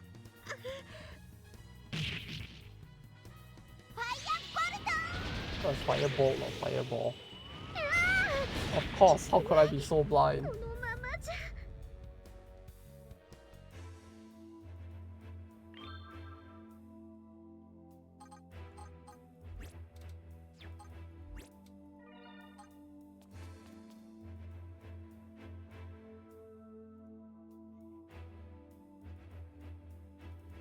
Selecting screen, damn it.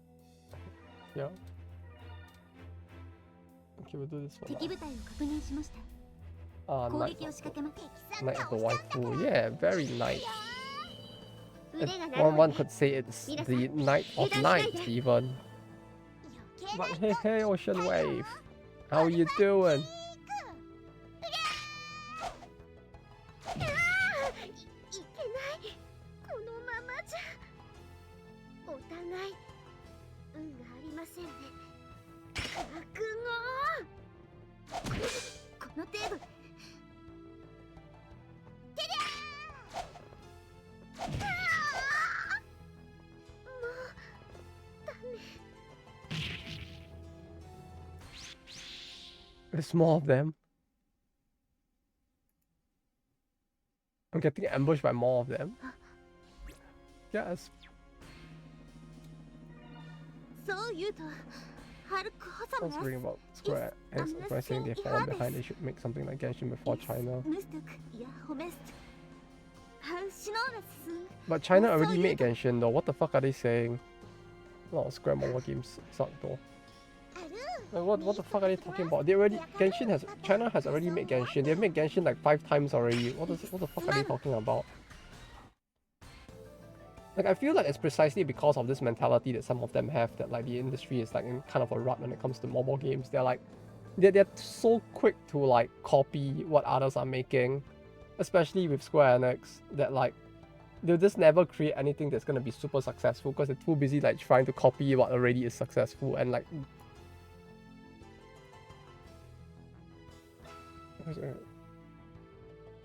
wait. Make Aspera for access. Don't do much, but it's great for defense. I try to avoid situations where all failure as a defender. Got it. Like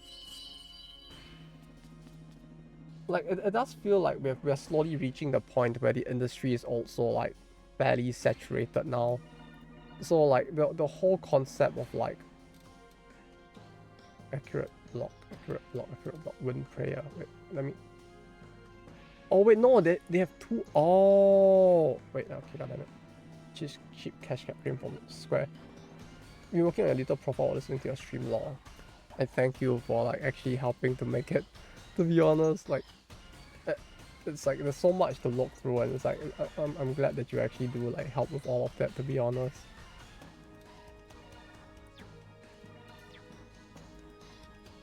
Final Fantasy First Crisis Mobile, like yeah, there was so much like garble that came out of there, like even the like the original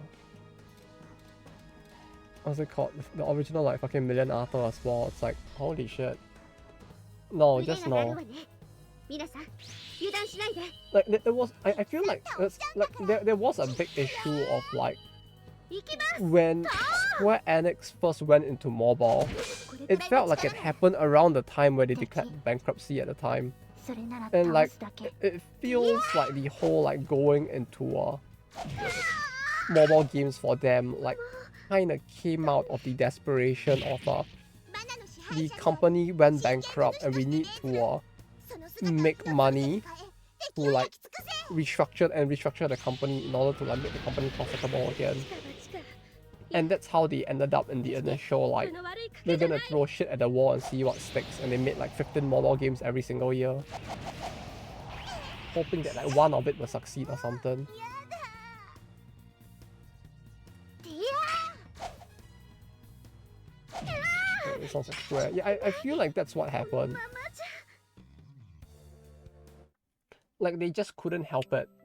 Like it's そう言うと not so much due to their fault, but because of the fact that like ラレテン the situation put them in there. ってさ And like in order to like succeed in the mobile game space, they kind of hired a lot of people who are like kind of very they grew up developing in a different era of mobile games before the market became what it is today, where it's like hyper saturated.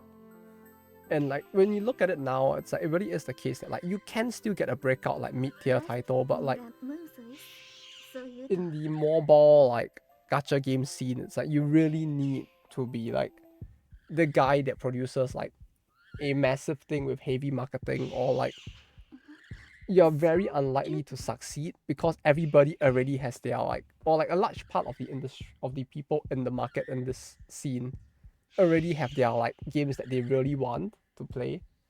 Like the people who are playing like いい浴衣とか見てて FGO ごめん and have been playing FGO for like 9 years, 買うやつさん they're not gonna Well, like I mean, it's look cheap. at something like what has like Final Fantasy Omni Opera or something, right? On the mobile and be like, yeah, that game is what I want to play. でハルクフラカ Right, because the game is like の it's fine, but you already have the game that you really like. ニゼやた And さ like the thing that's gonna pull you away from that is probably gonna be something that is like of fairly high quality. Something like side games, what they did when they first released most of their titles, right? 春樹の Like ナイスかあん when you saw like Uma Musume, if it released when it intended to, it would have released like maybe a year or two before its actual release year. We should basically put it as like one of the first few titles which had like 3D models of that quality, to be honest. Then even something like Princess Connect, it's like it wowed the market at the time because you had like actual anime animations within the game itself, and that was so mind-blowing. And then you had games like Genshin, and it's like it feels like the market has just been like there has always been this increase in quality, but to begin with, like Square Enix and its chase for mobile games has never chased this improvement in quality. And because of that, they never really got the competencies required to develop a game on the level of a Genshin. And so like when something like that became a breakout success, they looked at it and they were like, yeah, that is what we need to do to succeed. Without realizing that like, yeah, maybe they should just like stick to making something that's interesting and like, I don't know, man, like something that's interesting and like can stand on its own that doesn't have to be a Genshin. ねえ知ってるねやみねつテングスンでみておすみみしみはらすレスカウト True about Square, yeah, it's like even when it comes to like peace, since it was open world, yeah, like a large part of it was that, and the action itself seemed fairly polished and within all of that, and the fact that you basically got an open world experience for free. You basically were getting like a free version of Breath of the Wild essentially. At the time, yeah, some of these systems are a little more simplified and like dumbed down for like mobile, but like you basically were like conceptually you were basically just getting that. And that is something on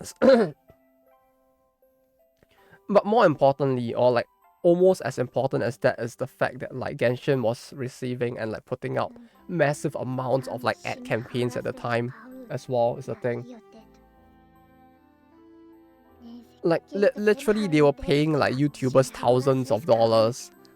People outside of like the mobile gaming space, people who had like no gaming content were also being paid to like were being sponsored by like Genshin. How long is the VN section this time around? I have no idea. I hope it's not too long. Like marketing is another thing that has been massive for this title, and I feel like when you look at any modern titles, it's a lot of like good advertising, high quality like graphics. I mean, like I hate to like bring up graphics as if it's like a very important thing, but like with many of the modern mobile game titles, it's like that is something that is fairly important as well. Like Astral Promenade, Wuthering Waves, all of that as well. Right, you have something that looks like that with a massive amount of like marketing that kind of has like a decent level of gameplay, more so than what like older titles and titles that like Square Enix made had at least. They spend more to get that than what they're paid for. Yeah, I mean like that is always a problem with like most of the gacha games as well. Like they end up playing the game and they like end up like spending on it in a way that like actually makes them wail on the game, which is kind of worrying as well. It's not just Genshin, like most games do that as well, unfortunately. Like you look at FGO as well, it's not like they're covering the cost for the seiyus, but at the same time they feel kind of obligated to do it for some of them, which I feel like is very toxic, but it has been a part of like the game industry for a very long time when it comes to gacha games.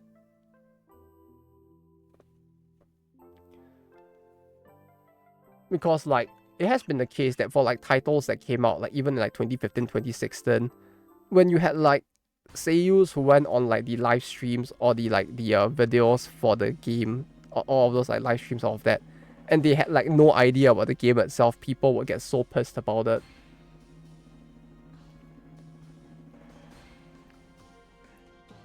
Like that has just been a thing that has unfortunately been a part of like the weird like kind of toxic culture that has been around it for a long time, even before like these people even began to talk about it. What skills does she have again? Defense. Any ally. This unoffensive skills. Let me just do this.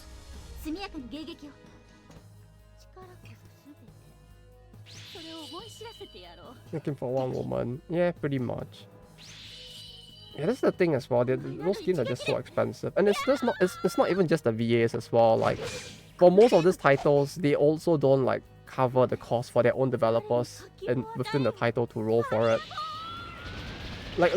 But more so before even talking about the VAs, like the people working on the title, creating content for it are also like not like for many titles they aren't even covered for like their own like purchase in the game. And the company would like give the weird excuse of like, yeah, you know, we want you to like understand what it means to will for the game. So like if you want to will, it's your own freedom to do so, but like we're not gonna cover it for you. You know, we want you to like, because they'll be like, no, it's not fair for the players if we let you as the dev will for like if we give you like special benefits to will for the game, right? Because if you do that, then how would you understand like how the specs you're implementing in the game will make the players feel? So we're not gonna give it to you. You're just gonna have to will for yourself to get the things you want.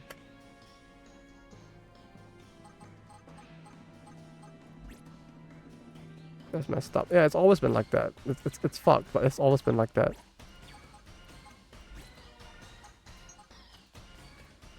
I need to go back. They're chasing me. How would the wills feel then? I mean, look on the bright side. If you're a will, at least you get to like rest well, knowing that like your devs, the devs who like create the games for your titles, typically are also spending as much as you are. Same for the seiyu, same as everyone else working on the title.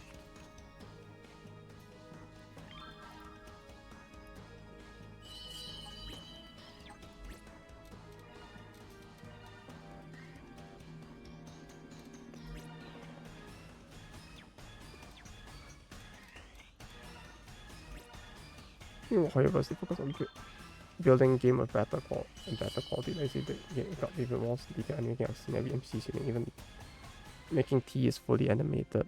Huh.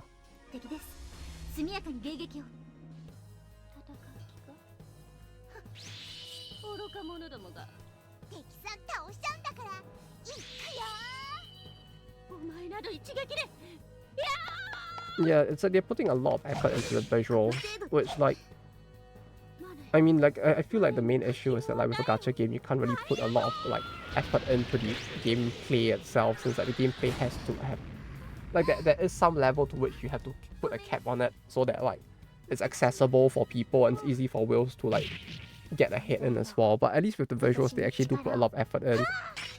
But, like, it does feel like it really does feel like, when it comes to, like, many of the people who complain that, like, China is ahead when it comes to stuff like this, it really is just more the issue of, like,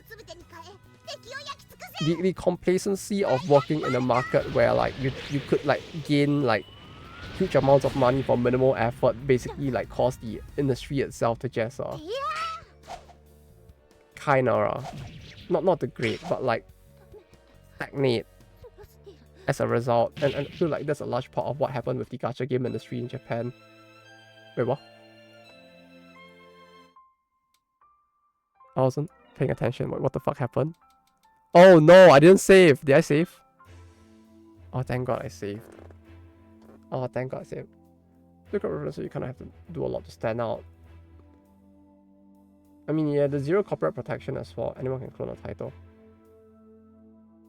Yeah, especially with, like, Japan. I mean, China with all of that. I mean, it's a lot easier for them to steal basically from the companies that actually initially went in and just, like, make their own game as well, which kind of is part of the reason why the country's, like, game industry did manage to develop as much as it did. I mean, MiHoYo is an exception to it, since, like, they have always been, like, fairly out there to begin with, like, developing their own stuff. But, like, I've heard so many cases of, like, Japanese companies going to, like, China, setting up a branch there, and then having their data stolen, and then, like, the people who steal the data would, like, quit and, like, start their own company instead. Like, it was so common for, like, actual data theft to happen there.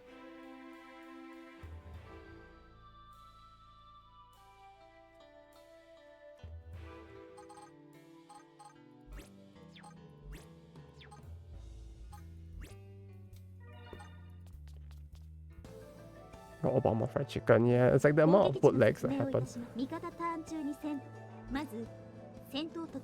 Oh no, I have to listen to, no, I don't want to listen to the tutorial again. Yeah, but at least with MiHoYo, they kind of do have a little bit of a benefit as well, or, like, they do have a little bit of an advantage, I guess, since the president is kind of part of the Chinese Communist Party, which does make it a little easier for them to push stuff through as well. And it doesn't help that it's way easier for a Chinese company to, like, enter the global market than it is for the global market to enter China as well. Like, there's so many things going on within the background as well that does, like, provide, like, additional benefits to the country and its ability to, like, compete.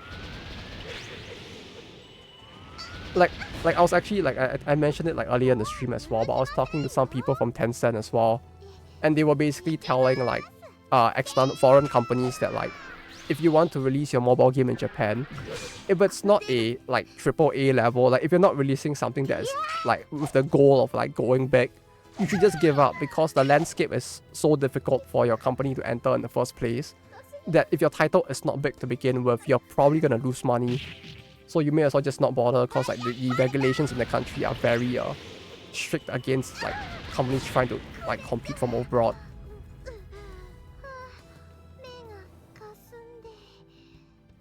And while MiHoYo might actually have an advantage over its local competition as well, in part because they do have the experience. Like, they, like, objectively speaking, they are more experienced than the other companies within China, since they have been at this longer, and they have been making this type of titles for longer as well.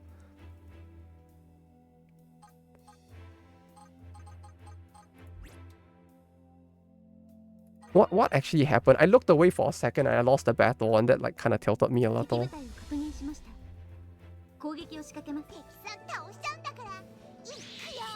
And I think Aselia died, and that was a problem.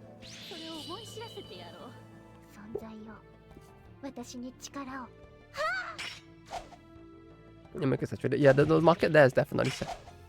Well, I guess the global, like, gacha game market is slowly getting more and more saturated as well. And it's basically causing a lot of it's causing the style of games that Japan's gacha game industry has been making for the longest of time to not be sustainable anymore. And with the higher labor cost, it does make it. It also does mean that you basically have like a smaller workforce to work with when competing with all of these other companies in like China, which basically have like a what's it called again? 996 work week. And that also like have been like they have developed in the industry during the period where like mediocrity is not something that you can do anymore. And so they are more primed to like develop something that actually allows them to stay ahead. Whereas like Japan's like gacha game companies are all now like, oh shit, you mean our tactic of like throwing shit at the wall doesn't work anymore. I guess we'll like have to start actually being competent now. And then now they start developing, but like, and this is something I realized at working in many of these companies is that like, you don't really have people who can develop stuff in this like mobile game divisions. You just have people who have gotten very experienced at managing pre-existing titles and data. So like when you try to get these divisions to then make a new title, it's like they kind of are not very like experienced at it. Where's defense over attack? Okay. Prioritize defense over attack. Okay. So what they're saying is to swap these two. Like this.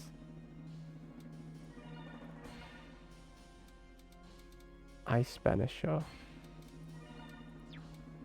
Okay. Most on China's a great gacha because I have less time for it now. Yeah, I mean, it's not bad. It's a good game. I didn't do it on China because of performance on mobile. Yeah, the game was really not very well optimized for it, it does feel like.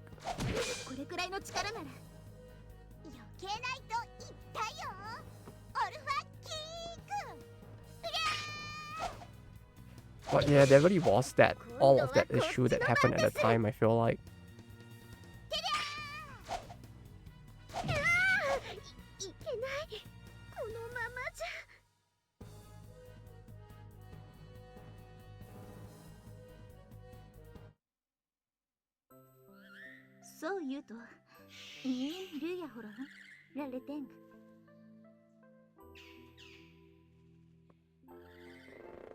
Oh, wait, why is it not playing?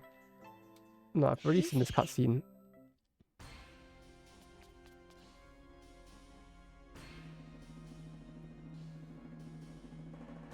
He should be fine. Okay, yeah, he should be fine.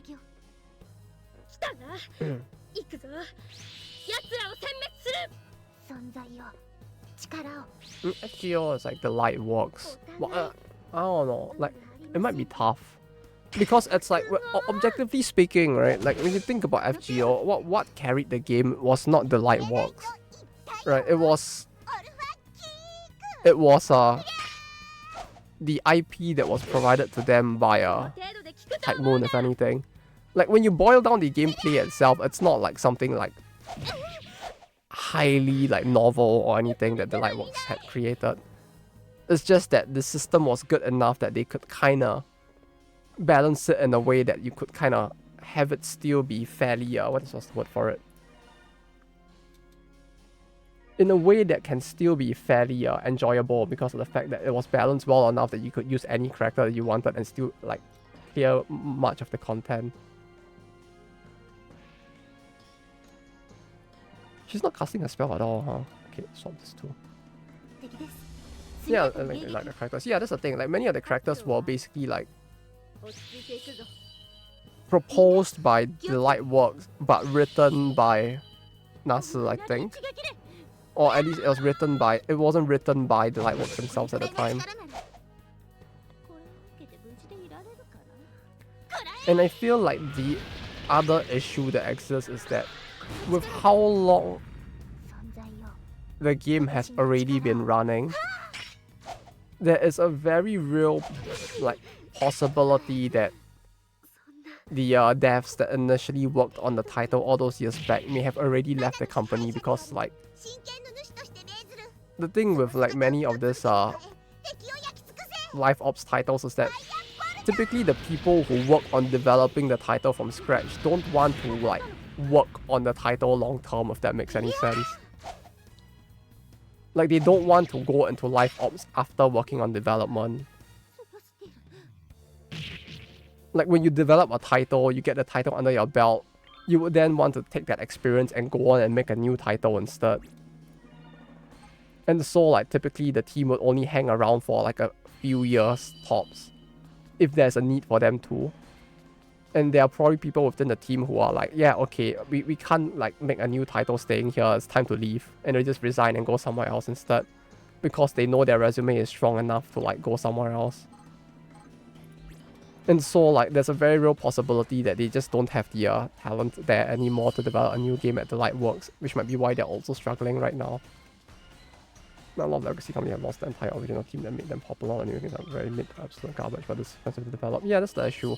No, but with the Lightworks, I don't think they are a public company, so like they on the bright side, they don't have the issue of like the bloat that makes titles more expensive, but at the same time, train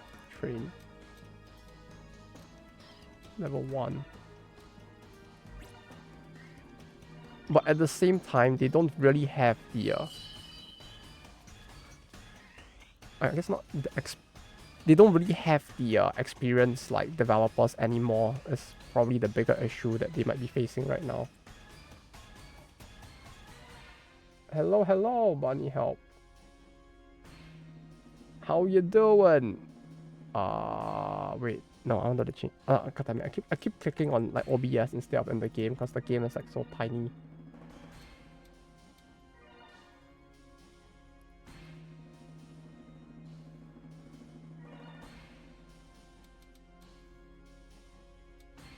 Oh, my knees hurt.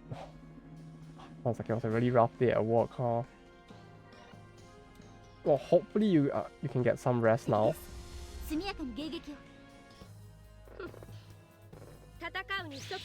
the very least, it sounds like it was a tiring day at work, so hopefully tomorrow is not as bad as that.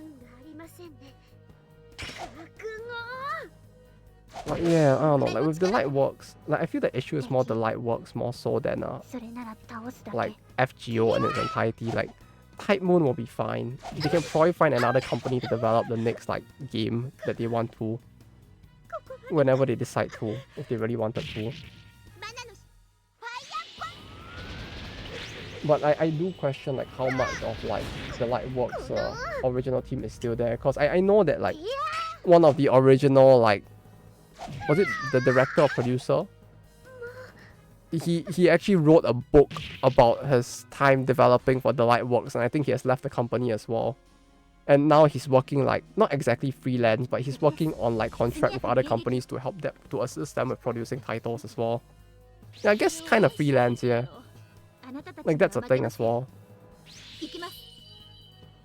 So I would question like how much of the original team is there and how much is just like people who their entire job experience is just like life ops.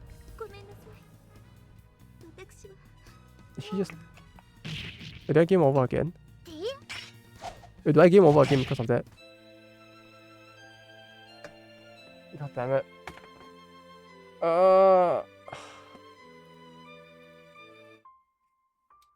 It's a lot tougher than I thought it would be. Okay. I'm gonna need to like...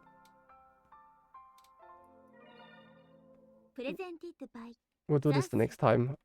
I'll need to like learn how to play this proper. Have you seen Esports Godfather? I think I did. It's another one of those esports manager games, right?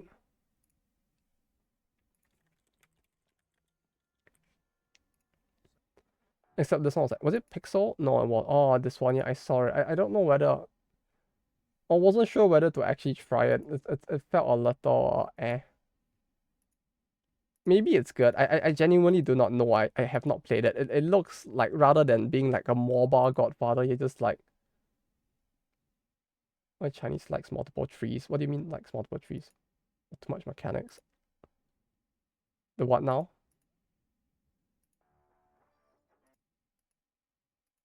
Multiple trees? I mean, is it just more of a company thing? I mean, it doesn't seem like all of their games are like that complicated. I mean, like, Chinese wise. It feels like it might very well just be this company, right?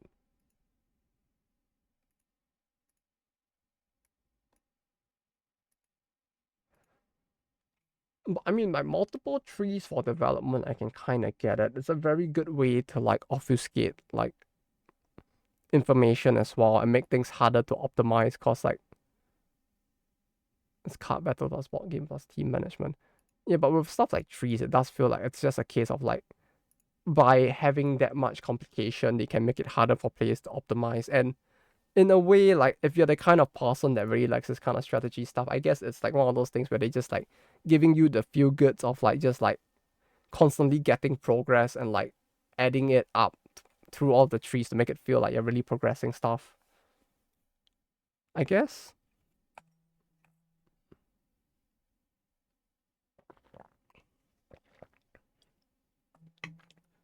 It's pretty smart. I mean, it does feel like it at least. I don't know. Like that when I think about like having multiple trees, like what do I think of? Like for me, it's like I think of giving the players more choice, more versatility, potentially, or maybe the illusion of it. Maybe like it's not actually as uh versatile as it looks, but like the main thing, the first impression is you're probably trying to give them more choice and versatility and options. Maybe that's something they were going for with the game or that they like with the game.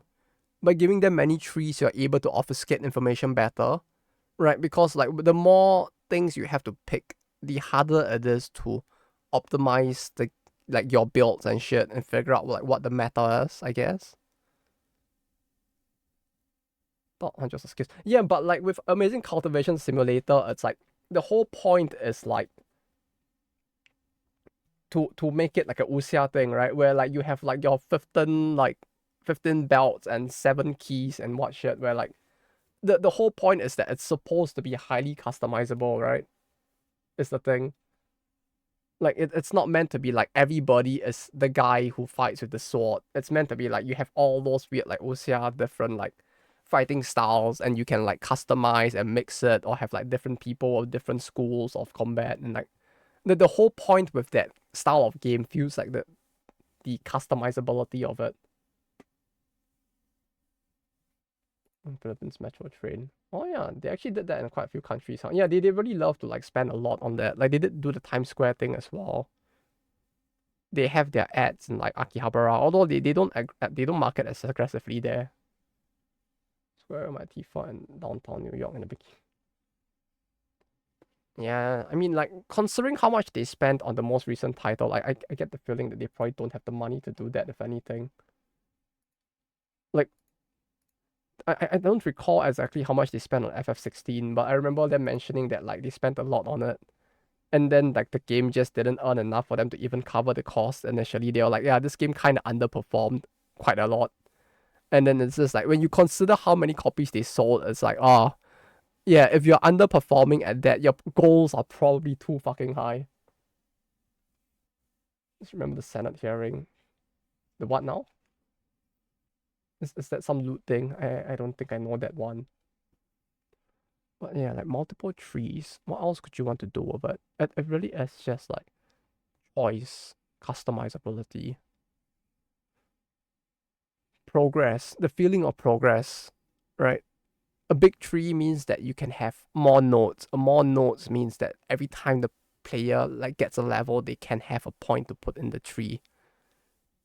And then maybe that adds to the dopamine, adds to the reward the player gets. And so it keeps the players playing longer. That's also a thing. Yeah, I feel like it's those 3 points. I'll probably have to sit and think for more if there's any other things, but like when like those things like feel like the thing I'm thinking of when I first think of like pondering, intelligent, and hearing. Or oh. Okay, yeah, I know that one. I forgot about it. What me from looking to say Ayo. Like yeah, you got them out by talking about like Tifa Pawn. Like I don't know how to feel about that, but at least it worked. But yeah, okay, it's actually getting kind of late now. It's 11 p.m. I'm gonna go and sleep. Square not thinking.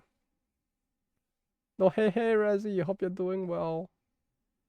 Square not thinking. I mean, like, they probably are, but I feel like the company is so bloated and it's, like, publicly traded, so their goals are so high that, like, they don't have, no, I'm sorry. They just don't have the money, they don't have the, what do you call it? The,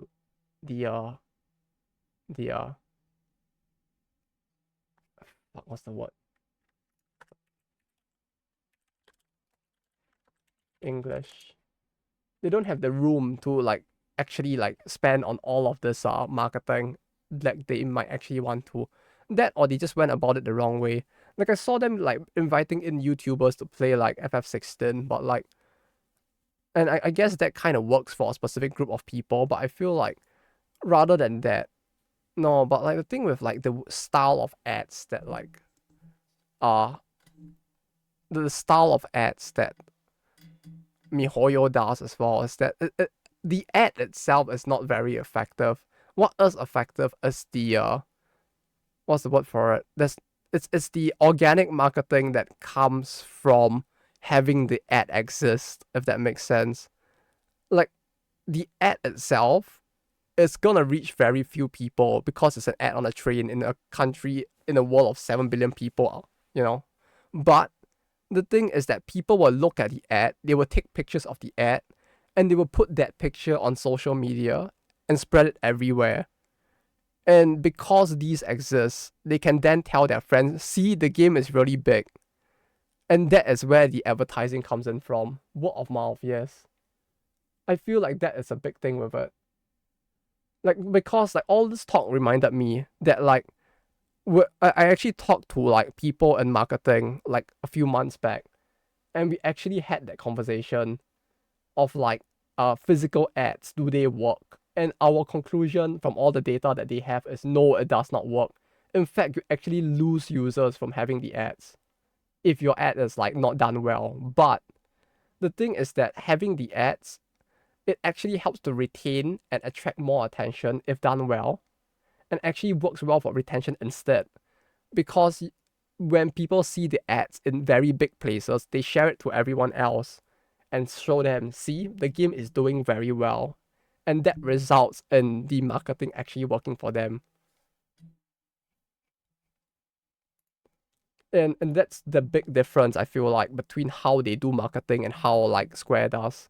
Like, Square would invite YouTubers, basically individuals who's talking of the game that they can control to some extent, right? Because, like, if you're gonna bring a YouTuber in to talk about your game, the guy is probably gonna be a little bit nicer. He's not gonna, like, trash your game completely, especially if it's not a game review, like, YouTuber. Well, sorry, Bunny Hops something. Yeah, I wish JP comes wouldn't prioritize consoles so much. I want FF16 on PC. Yeah, I feel like that's probably an issue with them and, like, fucking Sony and their fucking, like, what do you call it?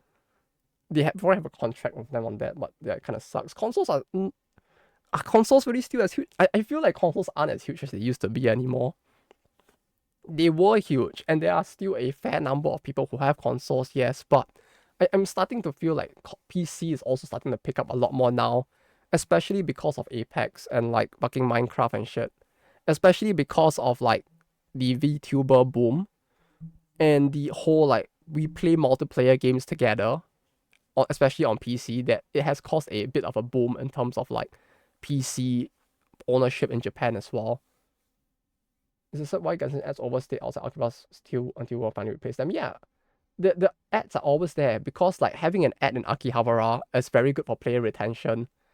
Like, when you consider the footfall that Akihabara gets as compared to the millions of yen you're paying for that banner, it's not actually very worth the money.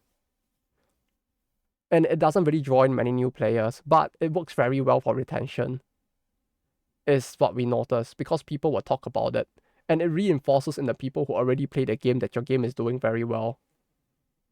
So people look at it and be like, see, our game is doing good. You know, the game we like is doing good, and this gives me more confidence in the survivability of the game as well. If they can afford this ad, they have to be doing good. And then you spread it, or, like, people spread it online. And then people who don't play the game see the ad and are like, oh shit, they have an ad there, that's pretty cool. You know, I didn't go to Akihabara in the last 1 month, but I see that someone, like, posted the ad, and that's cool. Maybe I'll go try the game, and that's where you get your word of mouth. Like the ad does not directly lead to any form of capitalization that they get. It's the end result, the word of mouth, that actually leads into it. It's a very unique style of marketing in a way, but like it does not work very well for or it does not work as well for console games because you really don't have a retention you want to hit. And using it to like drive new players is tough. Because like if I saw a FF16 ad there, I probably wouldn't bet an eye, to be honest. Like personally for me, like seeing like FF16 there, I'd be like, oh yeah, it's just Square with their ads. Like I am not like that surprised. They probably just tossed it up like because they have the money. Would it work? I really wonder. Maybe it will work. Like word of mouth. But I feel like their current strat of like just another ad. Yeah, like it's like seeing a Demon Slayer, the Kimetsu no Yaiba, like Blu-ray DVD on sale now. I look at it, I'm just like, eh. It's just eh. But when I see like a mobile games ad there, I'm just like, oh, this game is actually like like live long enough for them to actually be able to afford these ads. That's kind of impressive. In a way, like there's that weird difference, I guess. So well, just expectations are crazy. Their expectations are crazy because their costs are crazy. Like that's the issue at hand. The company is heavily bloated to the point that like they probably needed it to be a lot bigger just to be able to meet the growth targets for the company and pay for all of the people in the fucking like Web3 like department that does nothing for them. You know, like there's so much bloat in the company. You have like your HR team is probably super big. They have people all over the world, localization teams, Web3 team, uh, marketing research, like all those people who don't make the game, who are basically being paid for using the money that the FF team is making. That it feels like it's hard for them to meet the targets at some point because the company keeps growing and they can't afford to like create the medium-sized titles that they used to anymore. And people keep leaving the company because they stopped making those titles. And then like they're just like stuck in this like weird downward spiral of they're losing talent, they're losing the ability to make like multiple hit titles, but they still have so many like back end people, the support staff, I guess, they need to pay as well. And that like and then you have like Japan being Japan, you kind of don't want to fire people until like your company's actually doing badly. And like all of that together, I feel like kind of leads to this issue as well. I feel like with F16, it's just expected. Like they made 20 out of it, it's kind of more the same case over it. Yeah, there's that as well. I feel like it just didn't feel very impressive. Like FF15 was kind of funny for the dude bro thing, but like even then, it's like it doesn't have the level of like oomph to it, you know?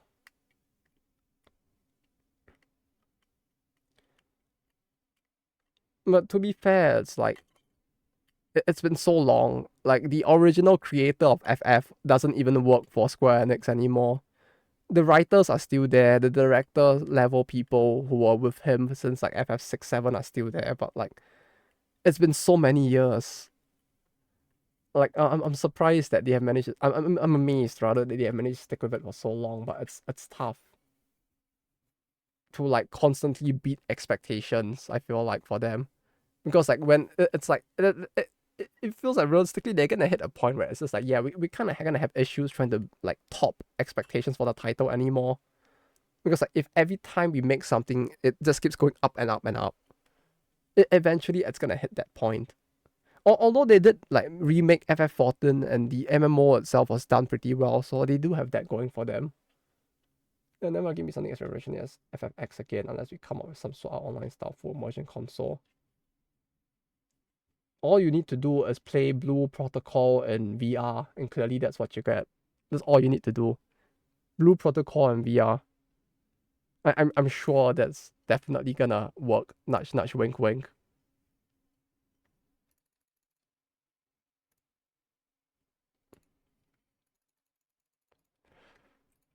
But yeah, like with Square, it's a tough one to dissect. Like there's so much that went wrong over the years as well for the company that's Half-Life 4.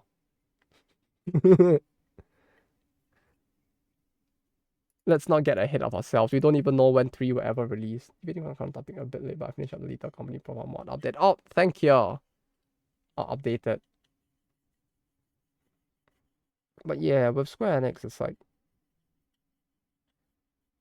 it feels like after the bankruptcy, things have not been going well for them, and it has like there was a period where they did manage to recover, but I feel like the cost of recovering, like what they had to do to recover, kind of hurt the internal talent pool to some extent, and them using that as a platform to grow the company overall kind of hurt them in the long term because they ended up with a lot of staff that had like no development experience, and as like the gacha game market shifted, they kind of wouldn't be able to adapt fast enough as a result, and like blah blah blah blah blah, you know.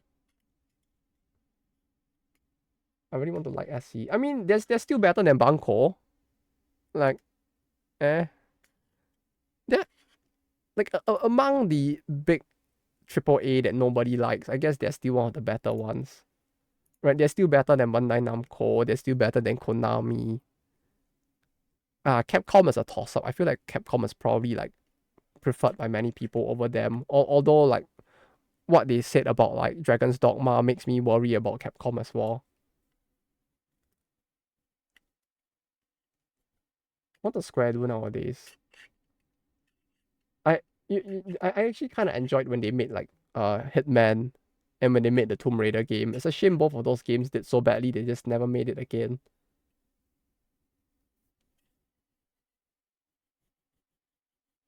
Uh FF14 is nice. 14 is nice. They actually did something good with that. Does Namco make RPGs? I mean they make Tales.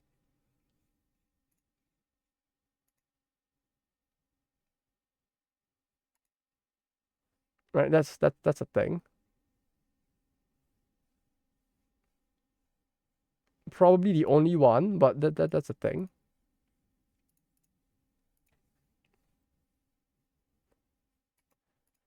What else was there? Yeah, but Tales is a bit the way that they produce Tales is a little weird because like sometimes they outsource it, sometimes they make it in-house, but it's made in-house by their subsidiary, not by Bamco as an entirety. So like there's probably some level of siloing that's going on to keep like the team from fracturing too hard as well. And that might actually be helping them to like keep the title like locked in a way.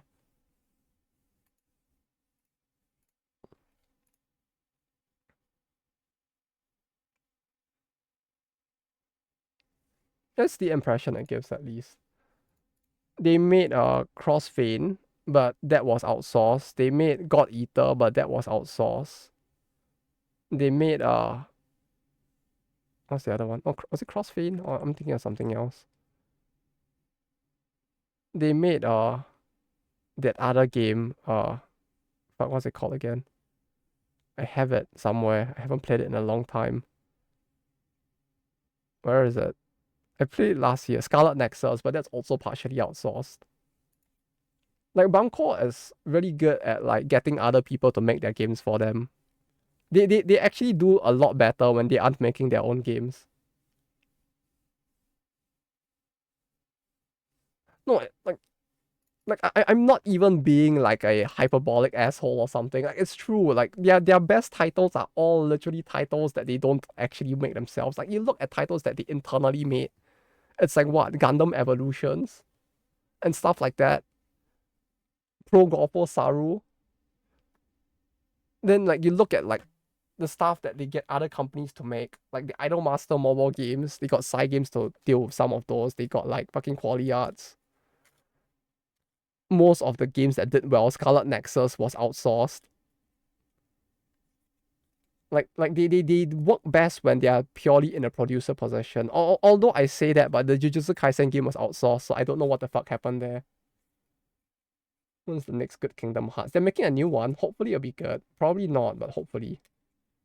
I wonder if that's an issue with like Sony, I mean Disney as well, and like how they can use the rights that Disney provides them. But it does feel like a lot of the magic for like Kingdom Hearts kind of like got lost along the years. I don't think there'll be any good connections since Birth by Sleep. I mean, like, I don't know of any good ones since like the first few either. When's the next good God Eater though? I wonder if they actually do it. Like it felt like a nice alternative to like Monhan back in the day, but like it feels like they didn't manage to keep up in the end. It would have been cool if they actually like managed to get God Eater like to the level of quality where they could actually do it.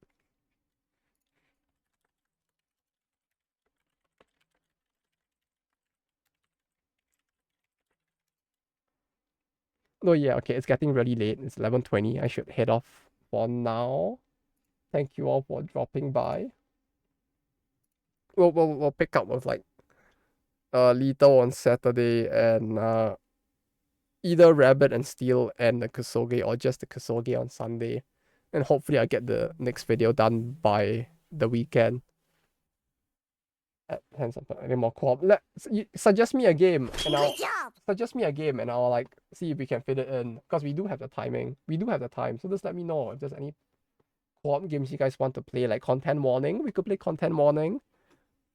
We could play like DRG again. There's plenty we could do. The thing is more like we like when you guys want to do it. It's Unreal. You play Toho games at all? Yeah, I do sometimes. Not as much nowadays, but like if you're talking about fan games, I played the Izakaya one. I played Hiso Tensoku is technically like a fan game, right? It's an unofficial like side thing. Unreal. Let me go ahead and get that. But yeah, if you're free, like what if there's a good day where you're free, and if you want to try it, we could do it. Like the weekends are kind of tough for you, right? So like if the weekday is better, we could do it on the weekdays.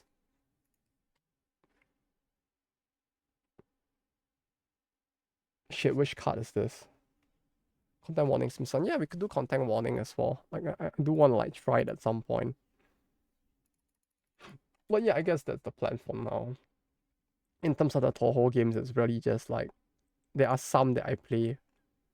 Although I the in terms of like recent titles, I haven't tried that many. Shit as fuck. Yeah, but then how am I supposed to get you to play real if you're not playing real? No, we'll figure it out along the way. We'll figure it out. We can also try content warning on one of the days. I'll figure it out for the schedule at some point. But yeah, let me just go get the game now. Which means I need to walk off screen to get my credit card. So I'll probably just go off stream as well for now. So y'all have a good rest. Or if it's night there, have a good rest. That kind of didn't work the way I thought it would. If it's not night, well, you guys have a good rest of the day. Yeah, streams weekend, video, hopefully weekend. And until next time, thank you for dropping by if anything. And to everyone else as well. With that said, I'll be heading off now. So take care and bye-bye.